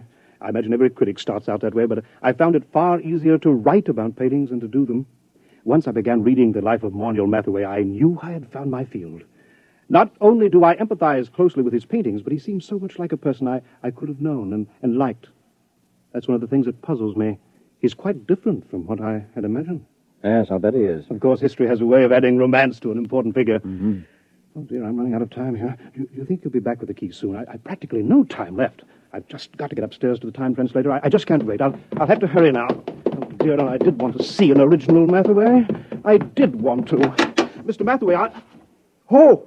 What's the matter? The time translator, it isn't here. It's gone. The book is gone, too. And Mathaway, he stranded me here. He must have figured out that getting inside and closing the door made it return. Yeah, he's a great figure. And he'll probably figure out a very plausible story to tell the people in your time to explain how the whole thing happened. Why should he work his head off in the 20th century when he can be an outstanding hero-worship celebrity in the 25th? So what will happen if they ask him to paint merely one picture? Oh, he'll probably tell them he's already done his work and feels he can no longer add anything of importance to it. He'll no doubt end up giving lectures on himself. Don't worry. He'll make out. It's you I'm worried about. You're stuck here, aren't you? Are they likely to send a rescue party after you? No. Every scholar who wins the award has to sign a waiver of responsibility in case he doesn't return. No, I'm stuck here. Tell me, is it very bad living in this period? Well, not so bad. Of course, you'll need a social security card. I don't know how you go about getting one at your age, and well, the immigration authorities may want to question you since you're sort of an illegal alien. Oh, dear. That's awful. Wait a minute. It needn't be. I'll tell you what. Morniel has a social security card. He had a job a couple of years ago. He keeps his birth certificate in that drawer along with his other papers. Now, why don't you just assume his identity? He'll never show you up as an imposter. So do you think I could? Won't I be... well, won't his friends, his relatives... No, he hasn't got any family, and I'm about the only friend he's got. You could get away with it. Maybe grow a beard and dye it blonde. Naturally, the big problem would be earning a living. Being a specialist on Mathaway and the art movements derived from him wouldn't get you set an awful lot right now. But I could paint. I've always dreamed of being an artist. I don't have much talent, but there are all kinds of artistic novelties I know about, all kinds of graphic innovations that don't exist in your time. Surely that would be enough, even without talent, to make a living for me on some third or fourth-rate level.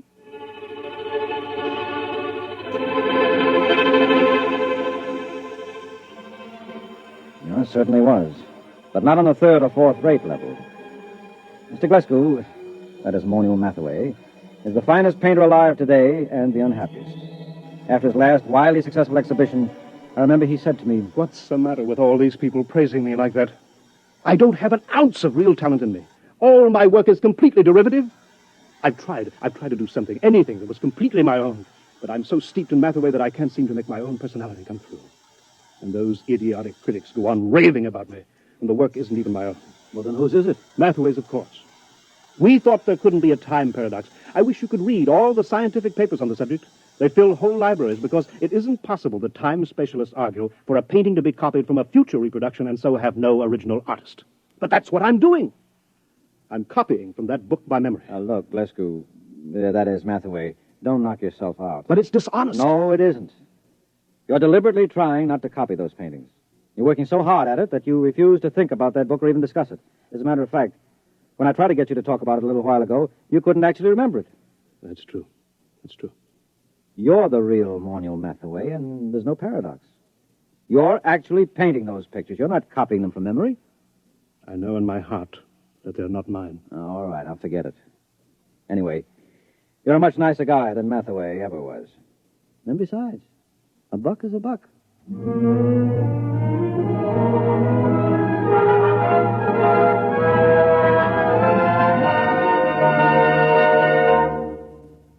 You have just heard X-1, presented by the National Broadcasting Company in cooperation with Galaxy Science Fiction Magazine, which this month features Lulu by Clifford D. Simak, A story which demonstrates that a spaceship should be a darb, a smasher, a pip, a beaut. But man all battle stations if it ever becomes a sweetheart of a ship. Galaxy Magazine, on your newsstand today. Tonight, X-1 has brought you The Discovery of Morniel-Mathaway, a story from the pages of Galaxy written by William Tenn and adapted for radio by Ernest Kenoy.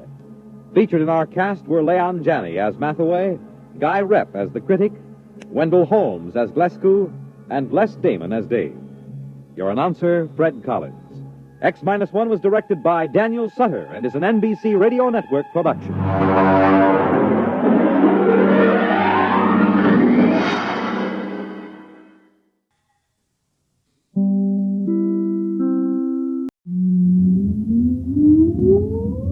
Countdown for blastoff. X-5, 4, 3, 2, X-1, fire.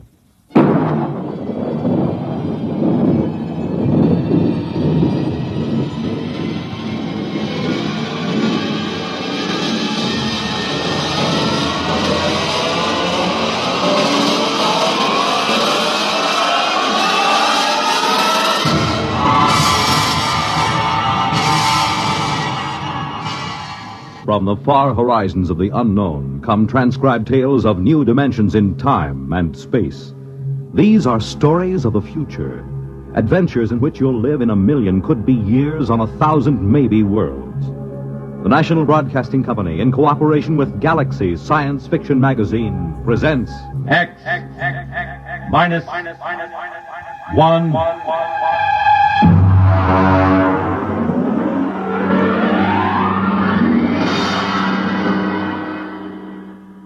Tonight, the Murray Leinster story, If You Was a Moklin.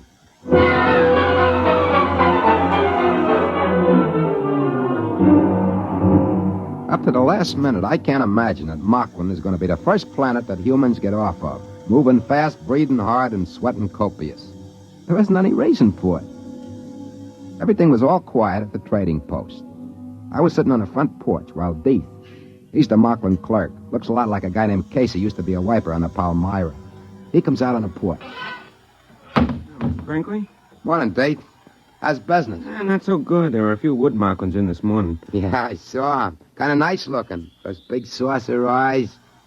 Hey, what makes the noses wiggle like rabbits? Well, I don't know, sir. I'm not a woods Moklin. Oh, sure. No offense.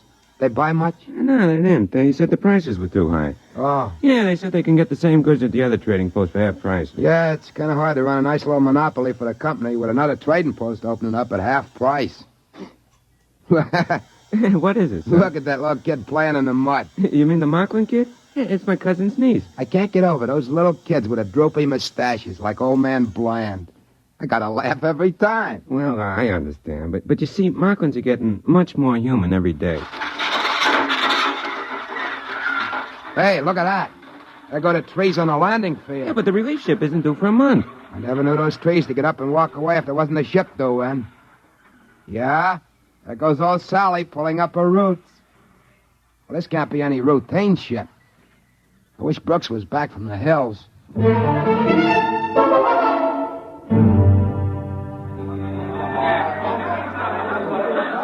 Hey, Captain Haney, over here.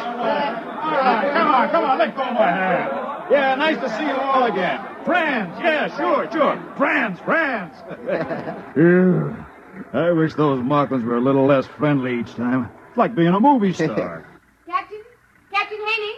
Hey, what's that? We didn't send no requisition for anything like that. Red hair and everything else. Captain? Relax, Brinkley. That is Inspector Caldwell. She's a troubleshooter for Sam Company. They must have finally read those reports Brooks keeps sending that. Look out for her. Oh, well, good morning, Miss Caldwell. Inspector Caldwell, please. This is Joe Brinkley. He's the assistant manager of the company post. Where's Brooks? He's up in the mountains, ma'am. We should have been here. I'm on Moklin to check into this matter of a competitive trading post. Who's back of it? The company is supposed to have exclusive trading rights. Brooks is trying to find out. The Moklins around the place always say the humans are off somewhere hunting or something. We've never seen them. They take the lady's luggage. Yes, sir. It's a pleasure. Oh, he looks a little familiar, your clerk. He's a Moklin. But he looks a lot like a man used to be a wiper on a Palmyra, Casey. I think he's on the Aldebaran run now. Please. Please conduct me to the trading post. That afternoon, Brooks come down out of the hills with a bunch of woods Moklins that were guiding him. I took Inspector Caldwell over to meet him, and he gets one look at her red hair and other equipment, and he stops short. Hey, what's this? She Moklin? I beg your pardon. This is Inspector Caldwell. She come in on a Palmyra today. This is Brooks, the head trader. Well, am I glad to see you. I guess they finally read my reports in sector headquarters. You've come to check my request that the planet be abandoned? Not at all. Moklin has great potentialities. Friendly natives. Trade should continue and increase. I explained. All I am interested in is why you allowed a competitive post to be established in our exclusive territory. My reports cover that. Haven't you read them? Of course not. I was given a briefing on the situation here and told to correct it. Well, now, let's get to it. Do they cut prices? 50%. Yeah, but lots of Moklins still trade with us, just out of friendship. They're real friendly, these Moklins. Now, I'd like to know just... Excuse me, Mr. Brinkley. What is it, Deke? A girl just brought you a compliment. Oh? Well, now send her in and get a present for her. Yes, sir. 50%. Well, if they want a trade war, we'll give it to them. We can cut prices if we have to. We have all the resources of the company behind us. Dear Miss Caldwell, if you'd read any of my... Inspector Caldwell. Here she is, Mr. Brinkley. Compliments, sir. Compliments. Wow. Let's see him. He's asleep. Well, look at that. Ears like mine. The same bashed-in nose and everything. What do you know? Gitsy. Hey, what's your name? Morano. I can't remember ever seeing you before. Well, that's the way it goes. Hey, Dave, take her in the post and give her a present. Yeah, this way. Thanks for the compliment. I'm greatly honored. Yeah, it's real cute, ain't it? Real human. Human? Brinkley, you are going to be transferred out of here the instant the Palmyra gets back. Why? You mean that girl? I'm giving her a present. What's the matter? That's all you think about it? The callousness. You're revolting. Miss Caldwell, I'm afraid maybe you don't exactly understand about parallel evolution here on Moklin. I gather it's been parallel enough. That will be all on that subject, if you please. In the morning, I shall want to go and inspect that other trading post.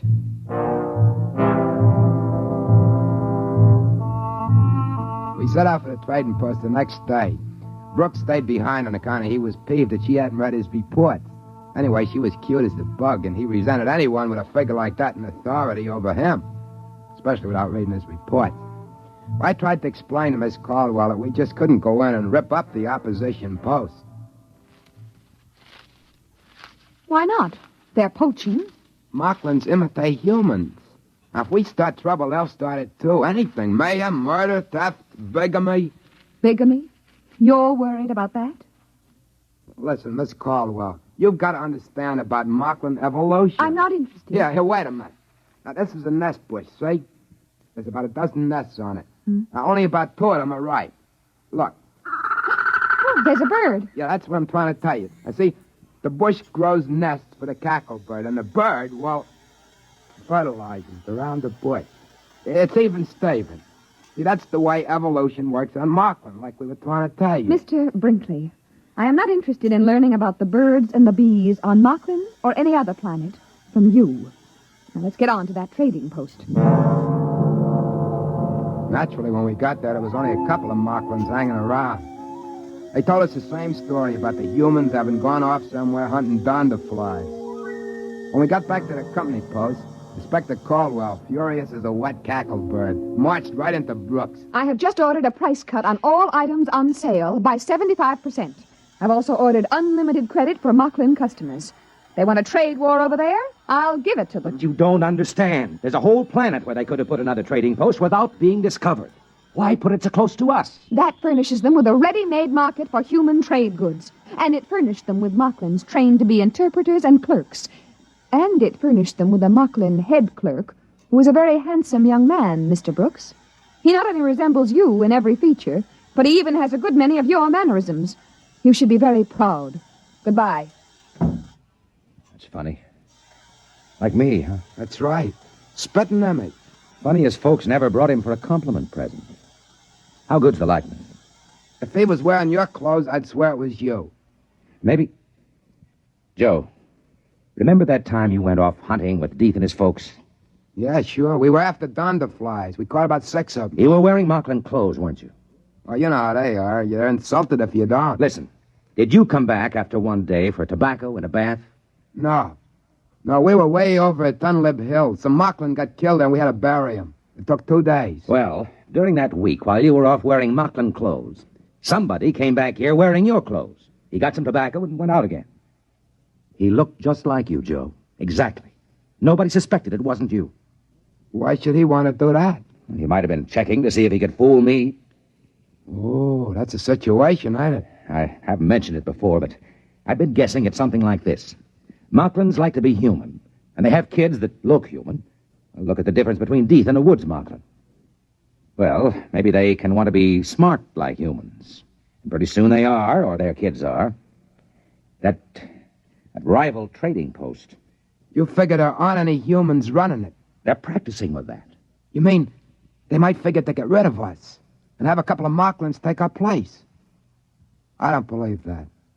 Moklins like humans. They wouldn't harm humans for anything. They like to be just like them. Listen, Joe. Miss Caldwell is the first human woman on Moklin, isn't she? Yeah? Why? She's got red hair. The first woman the Moklins see, and with red hair. You know how Moklins admire humans. With luck, it ought to turn up soon. Boy, she's going to take it hard if it does. Women hate to be wrong. But it's about our only chance. Listen, Joe, we've got to have some check between us. What for? Well, if there's a Moklin that looks like me and one that looks like you, we better have a signal. Look, I'll cough twice, like this. And you whistle back. That way we'll know it's us. Okay. Try it. Good, good. That way we'll know we're us.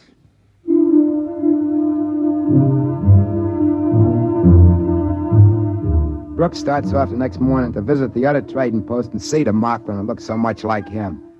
Before he goes, we do our little routine. It's about 2 weeks till the Palmyra is due back. That's pretty close figuring, waiting for what we're waiting for. I was thinking how good life was on Moklin up to now, and that made me kind of a little sad.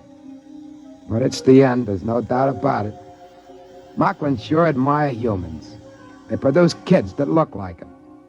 You can't help liking Moklins. But I can see what Brooks means.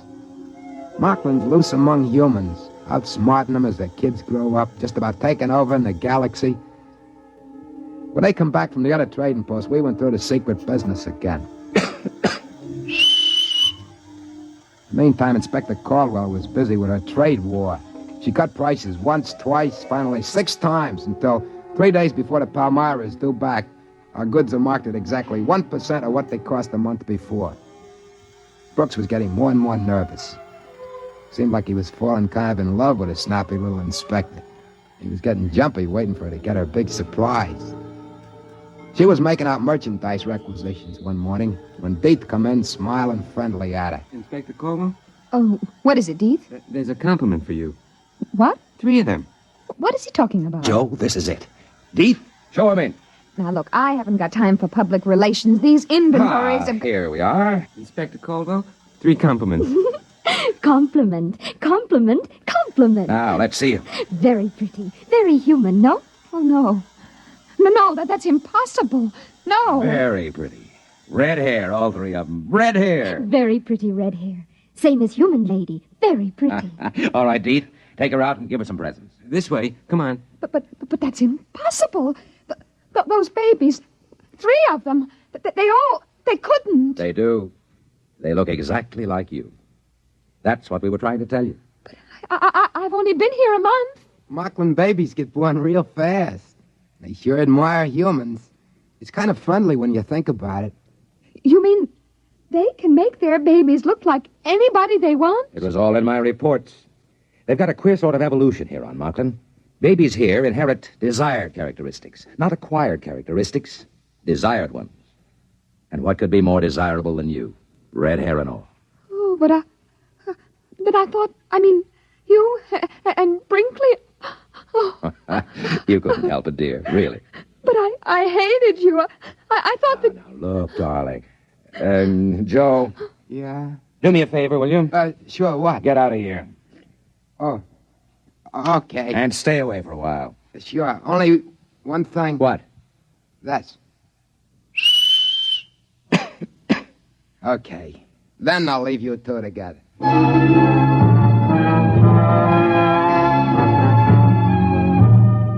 About 2 days later, the Palmyra boomed down out of the sky. We were all packed up waiting on the field when the trees finished getting out of the way. I kept thinking, no matter what, Moklin sure are friendly. They sure do admire humans. I could see them crew members with Liberty heading off from the field with a whole gang of laughing, singing Moklins following each one of them. After a while, Cap Haney came over on a freight truck. It's a pleasure, I tell you, to see these Moklins. I just came here from Welch's planet. The natives there are suspicious, unfriendly, and if you're not watching, they'll steal your gold teeth. But Moklin... Captain Haney, don't give orders to unload your cargo. What do you mean? We are abandoning the post. What? We are leaving Moklin completely.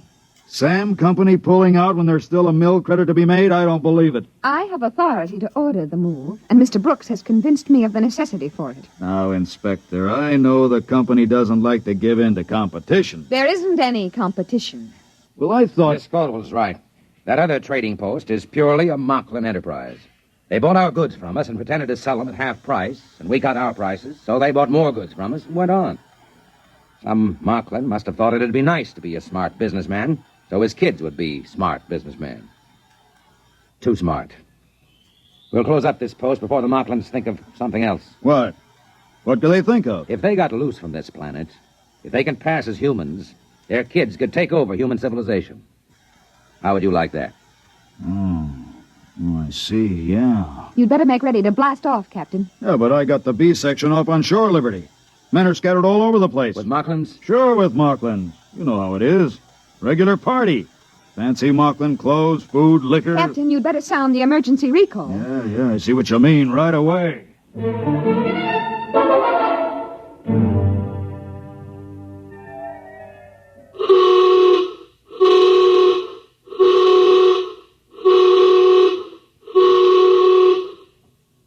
Well, that accounts for all but about 5 of them. They're coming across the field now. Keep that line straight for the hatch.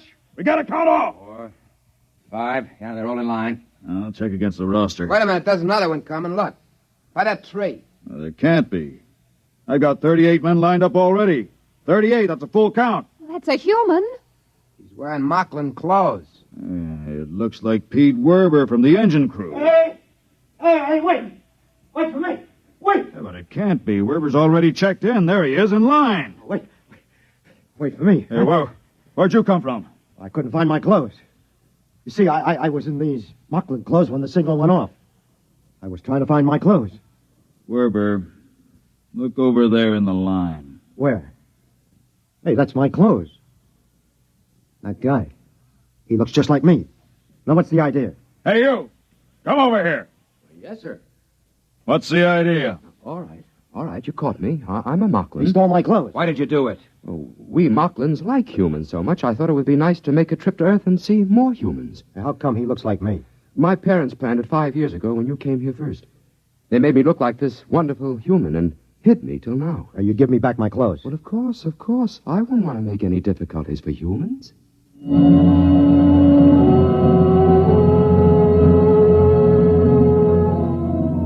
He took it as a joke on him. He talked English as good as anybody. It was hard to tell which was the Moklin and which the human guy. So we let him keep the human uniform, and he was very grateful. We took off after that, and the Moklin stood around and laughed and waved and threw flowers as we closed the hatches. Pretty soon the Palmyra was pushing up through the atmosphere. And just before the auxiliary circuits went on during the jump to overdrive, we all stood around in the astrogator's dome with the screen turned up to high mag and watched as Moklin faded into a round cantaloupe behind us. It's a shame. Sure was a pretty planet. Real friendly. Too friendly. I still have the shivers, thinking we almost took a Moklin off with it. The other crew had been on Moklin long enough to have a double. 5 years is a safety margin. Takes them that long to grow up. We were lucky, huh, Joe? Huh? What? I said we were lucky. Yeah. We sure are. I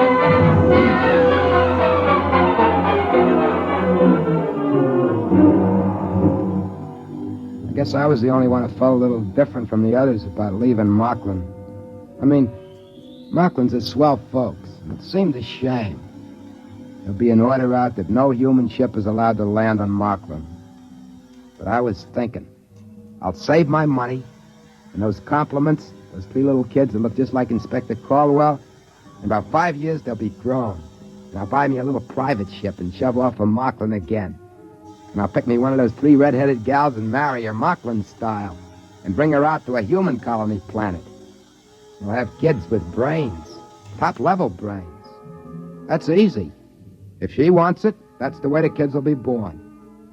I'll have to bring other Moklins out, too, and start them passing for humans.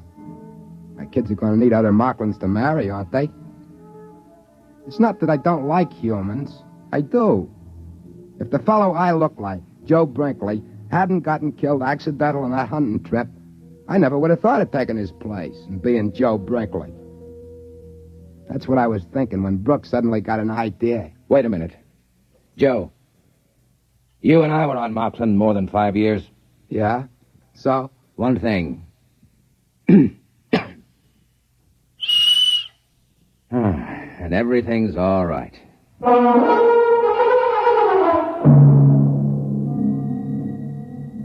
I mean, you can't blame me for wanting to live among humans, can you? Wouldn't you, if you was a Moklin?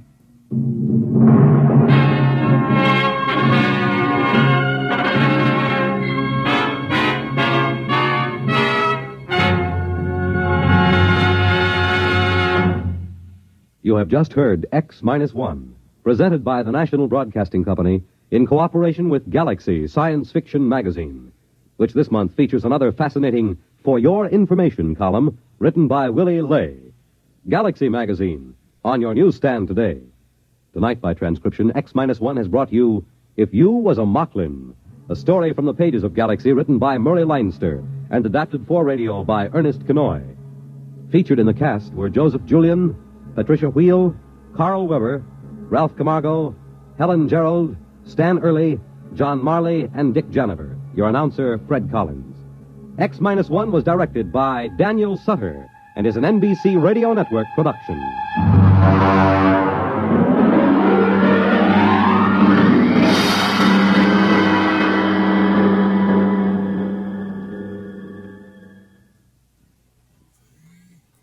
Next week, listen to Project Trojan, an original story by Ernest Kenoy on X-1. Follow the news with Chet Huntley tonight on NBC Radio.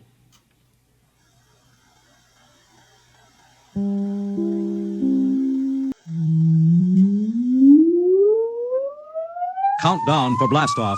X -5, -4, -3, -2, X-1, fire!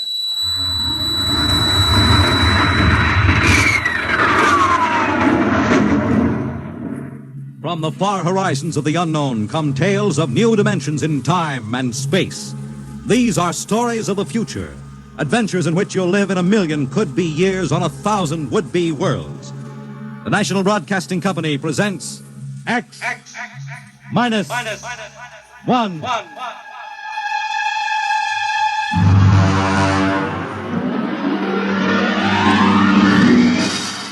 Tonight's story, The Man in the Moon.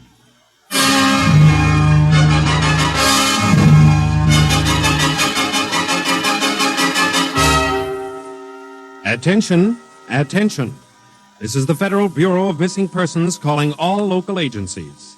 Attention, this is a coded report nationwide. Missing since 9 o'clock this morning the following persons: Smigley Jonathan, 5 feet 8 inches tall, brown hair, brown eyes, mastoid scar behind right ear, last seen wearing blue top coat and tan cap, wanted by Los Angeles. Hello, get off this wavelength. This is a restricted band. Hello, Earth. Whoever you are, you're on a coded wavelength. Tune out. This frequency is reserved for the Federal Bureau of Missing Persons. Hello, Earth. This is the moon calling Earth. Hello, Earth. This guy's loony. This is Jake in transmission. Jake, this is Charlie of the code room. Some crackpot is on our frequency. Yeah, I heard him, Charlie. I've got CQ trying to trace a source now. We should have a triangulation any second. Well, hurry it up, will you? Some ham is in for a good stiff fine by the FCC. Yeah, they ought to take his license away. Oh, here comes Lenny with the directional fix. Right. Thanks, Lenny. Hey, what's this? This is impossible. What's going on down there? How about it? Get that ham out of my kilocycles. Oh, listen, Charlie, unless this is a gag, that interference is being beamed from 240,000 miles away. Oh, now, Jake, you know there ain't no such thing as 240,000 miles away. Yes, there is, Charlie, straight up. Oh, now, wait a minute. Charlie, that signal is coming from the moon. Are you nuts? Well, somebody might be bouncing it like a radar signal. Radar on this frequency? Where'd you study basic radio? Now, listen, Flathead, you asked for a fix. I gave the best fix our instruments can find. Take it or leave it. Somebody on the moon is calling the Bureau of Missing Persons.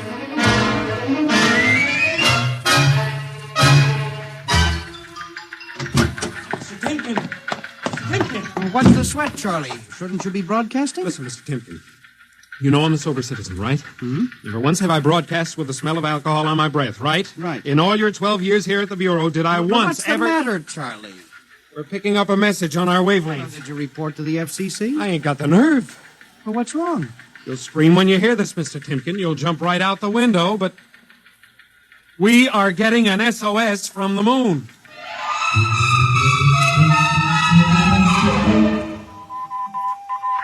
Well, that's it. He started on voice and switched to Morse. The way the signal repeats sounds like a phonograph record or automatic sender of some sort. Well, what's it say? Let's see here. Can you read me? Help, Otterburn. Will contact when moon is in phase. Let's have that again. Can you read me? Help, Otterburn. Will contact when moon is in phase. Otterburn. That sounds like a name, huh? Otterburn. Otterburn. Wait a minute. Something registered? Cornelius Otterburn. Holy jumping Jehoshaphat. Hey, where are you going? Talk to the chief. Hey, wait a minute. What are you going to tell him? We just got a CQ from the man in the moon? That's exactly what I am going to tell him, Charlie. Hey. Oh, this is just too much for me.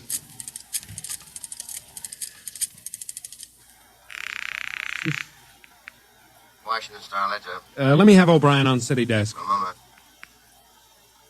O'Brien? Seamus, Yeah? Charlie Starbuck down at the Missing Persons Bureau. You want a hot one? No kidding. This'll cost you a beer, okay? All right, shoot, Noodle Brain. I'll stay on your wavelength for 30 seconds. Okay. We just got a radio message from the moon. Yeah. What? From the moon. Call me back when you're sober. Okay, Seamus, if you don't know a story when you see one, I'll send you the name of a good psychiatrist. So long, Orson Welles. How do you like that? You don't believe me.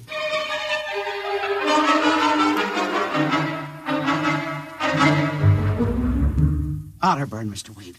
Now, does that name ring a bell? You're the man with the photographic memory, Henry. What about Otterburn? Cornelius Otterburn, atomic physicist, reported missing from his home in Baltimore on June 5th, 1945. Just 5 years ago. Vanished completely. Are you trying to tell me you really think there's something to this man-on-the-moon business? Henry, I'm surprised at you. This is some crackpot trying to jam the airwaves. Yes, but the name Otterburn is so unusual. So are a lot of names. And I have a theory that... I was afraid of that. Henry, you always have a theory. Let's see, what was it last year? Oh, yes, that people disappear in occupational psych. But it's true. Please, Henry, I'm a busy man. You expect me to believe that this Otterburn is sitting up on the moon, sending out shortwave messages? Well, he might be on Earth bouncing the messages off the moon. But who's to say he isn't on the moon? Henry, as chief of this bureau, I have my hands full trying to coordinate reports from 48 states and Alaska. I have no time to include the moon. But, Mr. Wade... Out, Henry. But, Mr. Wade... Out, I'm busy. Yes, sir. Oh, here. Take this folder of reports for the dead file. Yes, sir. And no more nonsense, eh, Henry? Yes. I appreciate that you have a very dull job filing old missing persons reports, and I appreciate that you take an active interest in the affairs of the Bureau. But no more nonsense, eh? No, sir. No more nonsense.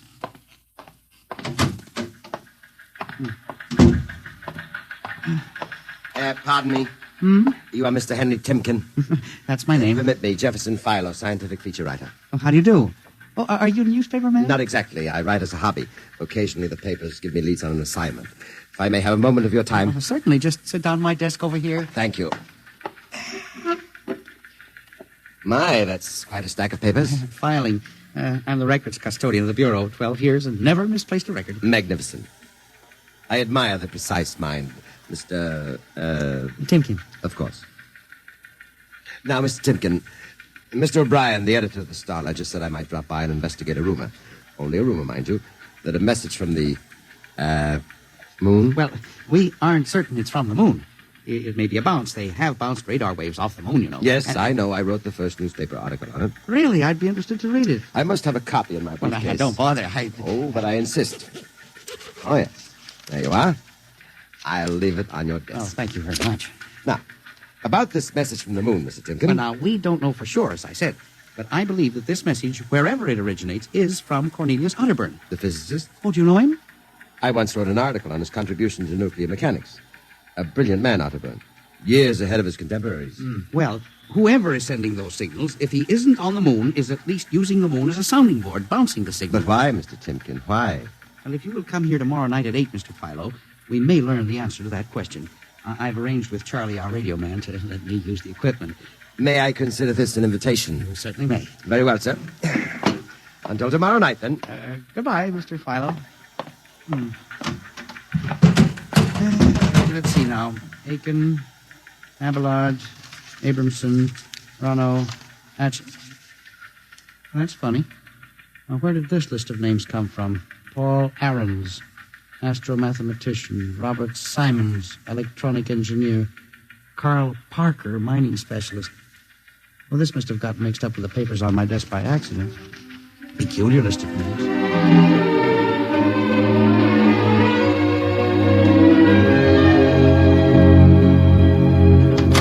Good morning, Charlie. Oh, hi, Mr. Timken. See, we made the papers. Oh? And how? And as the chief steamed up about it, he really gave me what for. What did the paper say? Oh, mostly ha-ha. Here's the Herald. Listen.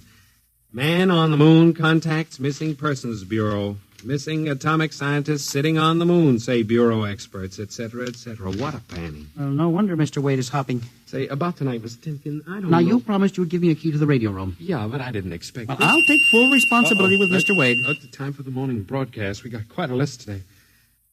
Well, mind if I listen a while? We may hear Otterburn. Why, ain't self-conscious. Just stick around. Yes. Attention, attention. This is the Federal Missing Persons Bureau calling all local agencies. Nationwide. This is a coded broadcast. The following persons are missing. Ahrens, Dr. Paul, 5'5", brown hair, brown eyes, scar on left side of chin, thick glasses. Ahrens. Occupation, astromathematician. Missing since 6 o'clock this morning. Being sought by Bel Air Police. Charlie. Repeat. Dr. Paul Charlie, Ahrens. shut it off a second. Hold it. Delay 1 minute. Listen, Mr. Timken, it's okay to stay, but you can't interrupt Now, us. this is important. Did you say Dr. Ahrens was reported missing this morning? 6 a.m. We got the report from Bel Air less than an hour ago. Are you certain, Charlie? Positive. What is this? Charlie, what's the next name on the list? Let's see. Simons, Robert, engineer. What? Came in less than 20 minutes ago. 20? Hey, what's the matter with you? You look like you've seen a ghost. It's nothing, Charlie, except that last night, quite by accident, someone left a list of names on my desk, and that list included the names of those 2 men who were reported missing within the last hour. What? Oh, that don't sound right to me. Well, it isn't right, Charlie. It leaves a big question to be answered. Who would make up a list of missing persons before they were missing, not after?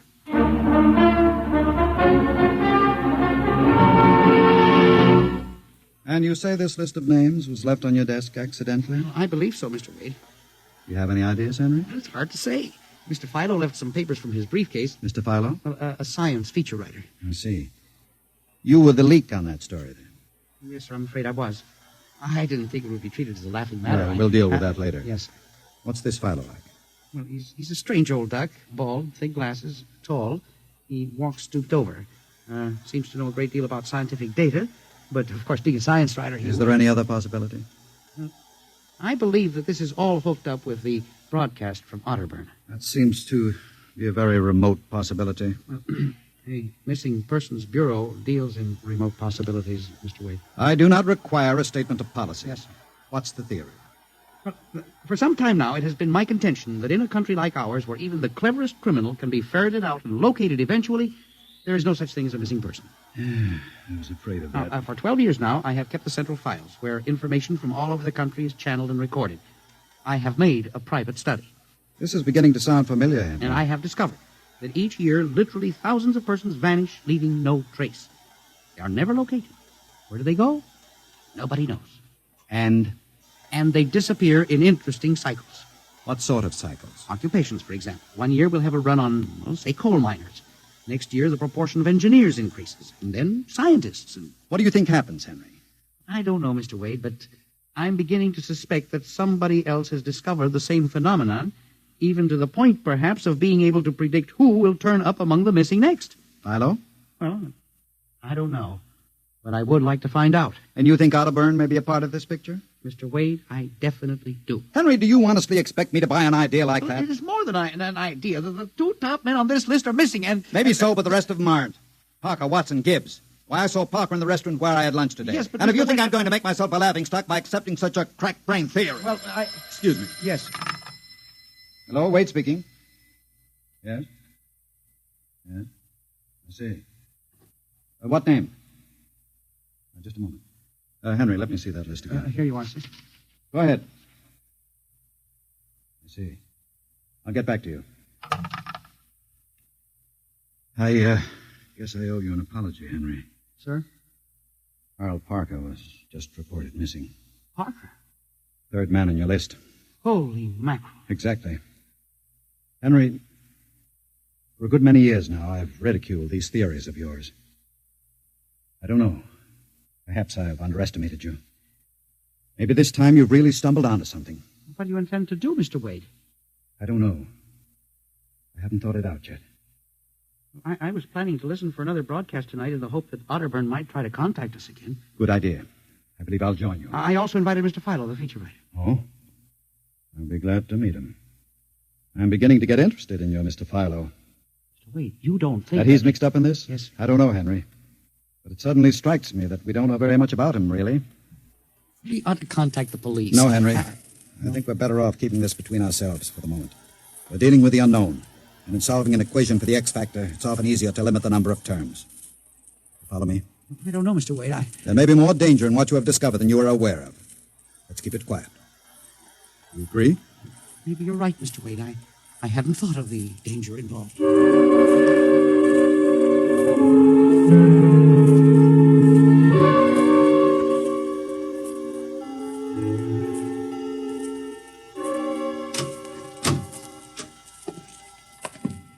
O'clock. When Mr. Philo is late. Well, he said he'd be here. He strikes me as a man who keeps appointments. Look out the window. Yes. The moon is almost in direct phase. We can't wait much longer. It's a perfectly clear night for transmission.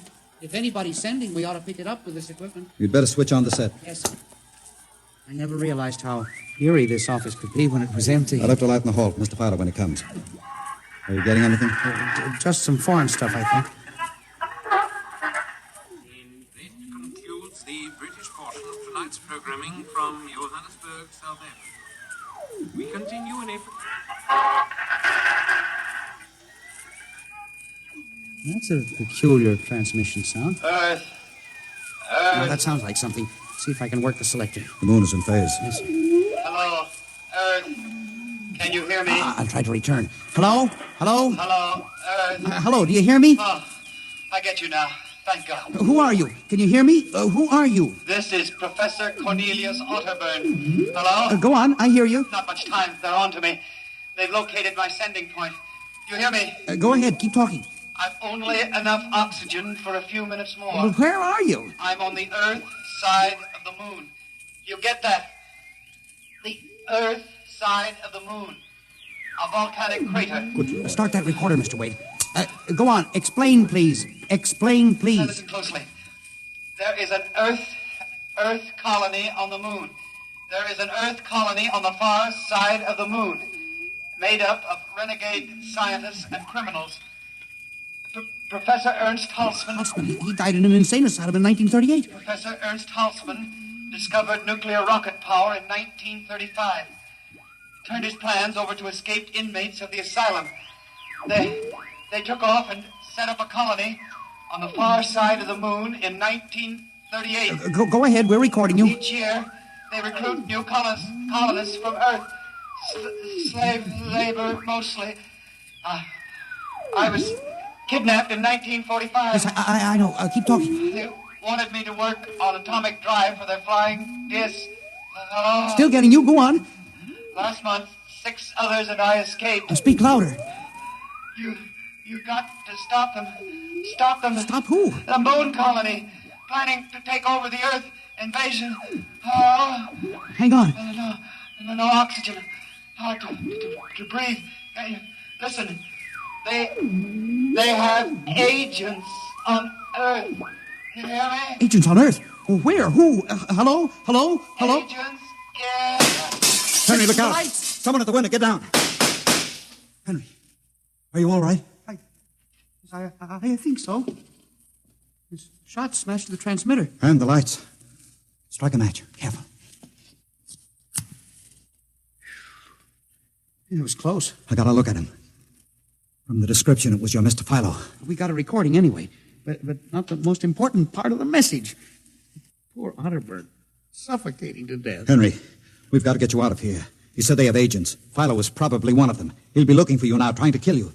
The police... Do you think the police would believe a fantastic story like this? People being kidnapped to the moon as slave labor?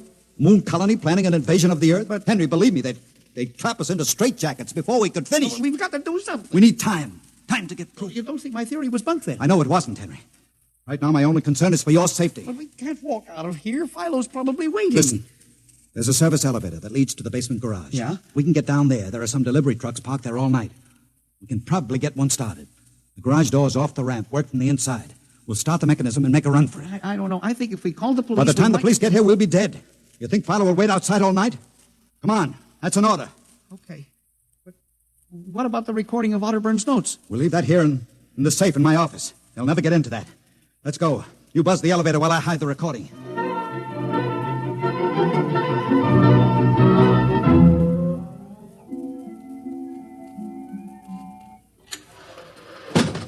This is the basement. Come on. Keep to the side. Yes, sir. Shh. Let's try that delivery truck over there. I'll get in. All right, Henry. You start the mechanism to open the garage door, then jump onto the truck. Yes, sir. We'll make a dash for it. Where can we go? I have a farm outside Chevy Chase. It's private. Miles from the nearest neighbor and completely hidden by trees. We'll run for that. Go ahead. Start the door up. All right.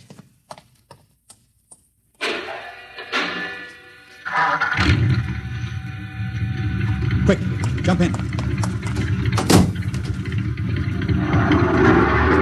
we go, Henry. Cross your fingers.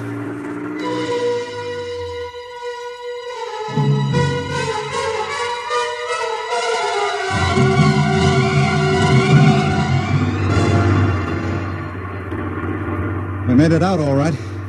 Anything doing? There's a blue coupe behind us, Mr. Wade. It seems to be following. I'll cut up Pennsylvania Avenue. Now Route 1, toward Baltimore. It is following. He turned with us. Can you go faster? Not much faster. Oh, he's gaining on us. I've got an idea. Hang on, Henry. Yes. Why'd you stop? I'll turn off the lights.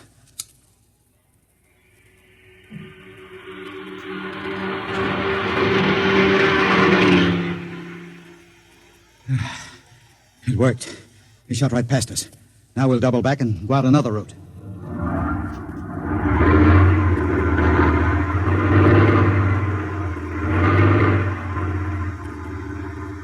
Well, I don't see anything. I think we've lost him. Good. I think everything's going to be all right now. We can be at my farm in less than an hour.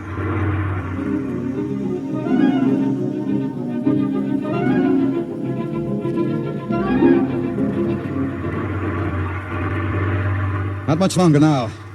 Is anyone behind us? I thought I saw the blue coupe again, but I was mistaken. Whew. This place is really out in the wilderness. We can stay here indefinitely till we'll figure out the next route. Now, just up this dirt road now. There's the house up ahead. You're not going toward it. No, I have a better idea. There's a big abandoned wheat silo on my grounds. It's down a hollow where it can't be seen except from the air. And even then, the oak trees shield it.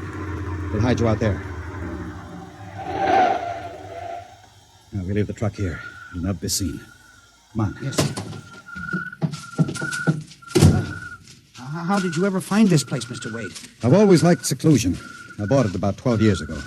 Come up here in the summertime to get away from it all. There's the silo. Certainly well hidden. There's a small door around the side. Come on. Be careful of those bushes. Yes. It's hard to see them in the dark. Do you suppose Philo will find us? I assure you, Henry, Mr. Philo will never find us here. Not in a million years. Here's the door.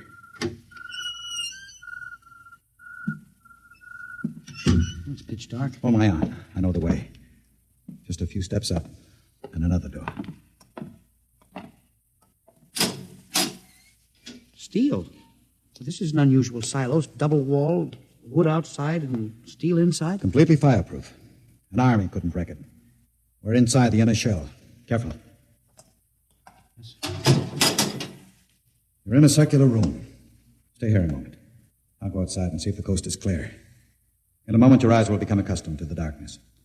I'll bring back some food and water. Don't be long, Mr. Wade.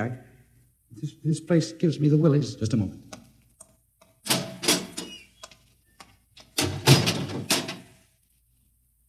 Mr. Wade. I swear I hear something. Mr. Wade. What's that? There is something. Good Lord. There's someone in here. It's locked. Oh, no. Mr. Wade! Mr. Wade, let me out! I'm not alone in here! Mr. Wade! This must be a light switch. Thank God. Oh, no. People. 10, 15, 20. Mr. Wade, help! Help! It will do you no good to shout, Henry. Mr. Wade, where are you? Outside. Speaking over the intercom. Mr. Wade, there are people in here. 15 or 20 of them. They're sitting like statues, just staring at me. They won't hurt you, Henry. Huh? They've all been drugged. They're even more helpless than you. But who are they? Permit me to introduce them, Henry, since they're currently unable to introduce themselves. The gentleman seated before you, the one with the scar, is Dr. Paul Ahrens, the astro-mathematician. Next to him is Mr. Robert Simons, electronic engineer. Names on the list. Yes, you're familiar with the rest. They've all been, shall we say, recruited for work with Professor Halsman's group on the moon. Oh, then you're one of them. Of course. Oh, yes. There's one whose name was not on our list. If you'll turn around, Henry, you'll recognize the drugged form of your old friend, Mr. Philo. Philo? But I thought... That he was part of the conspiracy? No, on the contrary. His snooping made it necessary for us to include him. Yes, but the man in the window, the one who fired the shot... An agent of mine. The pilot of this ship. Ship? What ship?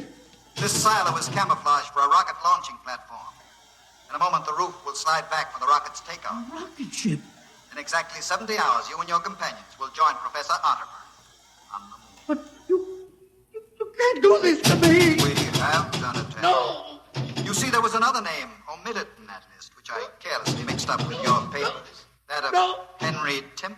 No! Bon voyage. I won't let you do this! You can't! Please let me out! Let me out, please! This can't happen! Let me out! Let me out!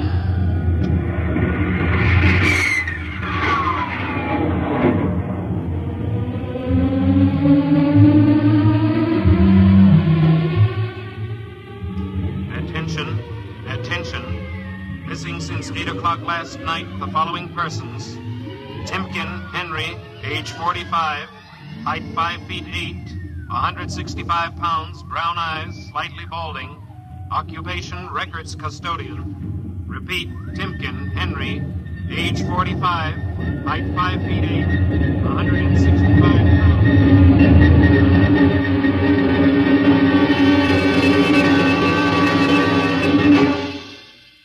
In just a moment, a word about next week's adventure.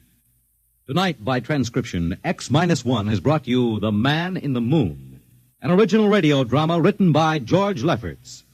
Featured in the cast were Louis Van Rooten as Henry, Santos Ortega as the Chief, Ross Martin as Charlie, Sidney Smith as Otterburn, Bob Haig as Jake, Joe DeSantis as Philo, and Ed Latimer as O'Brien. Your announcer, Fred Collins.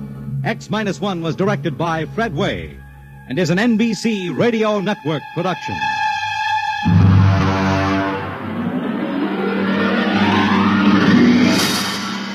And now, next week, the sign on the window said Parigi's Wonderful Dolls.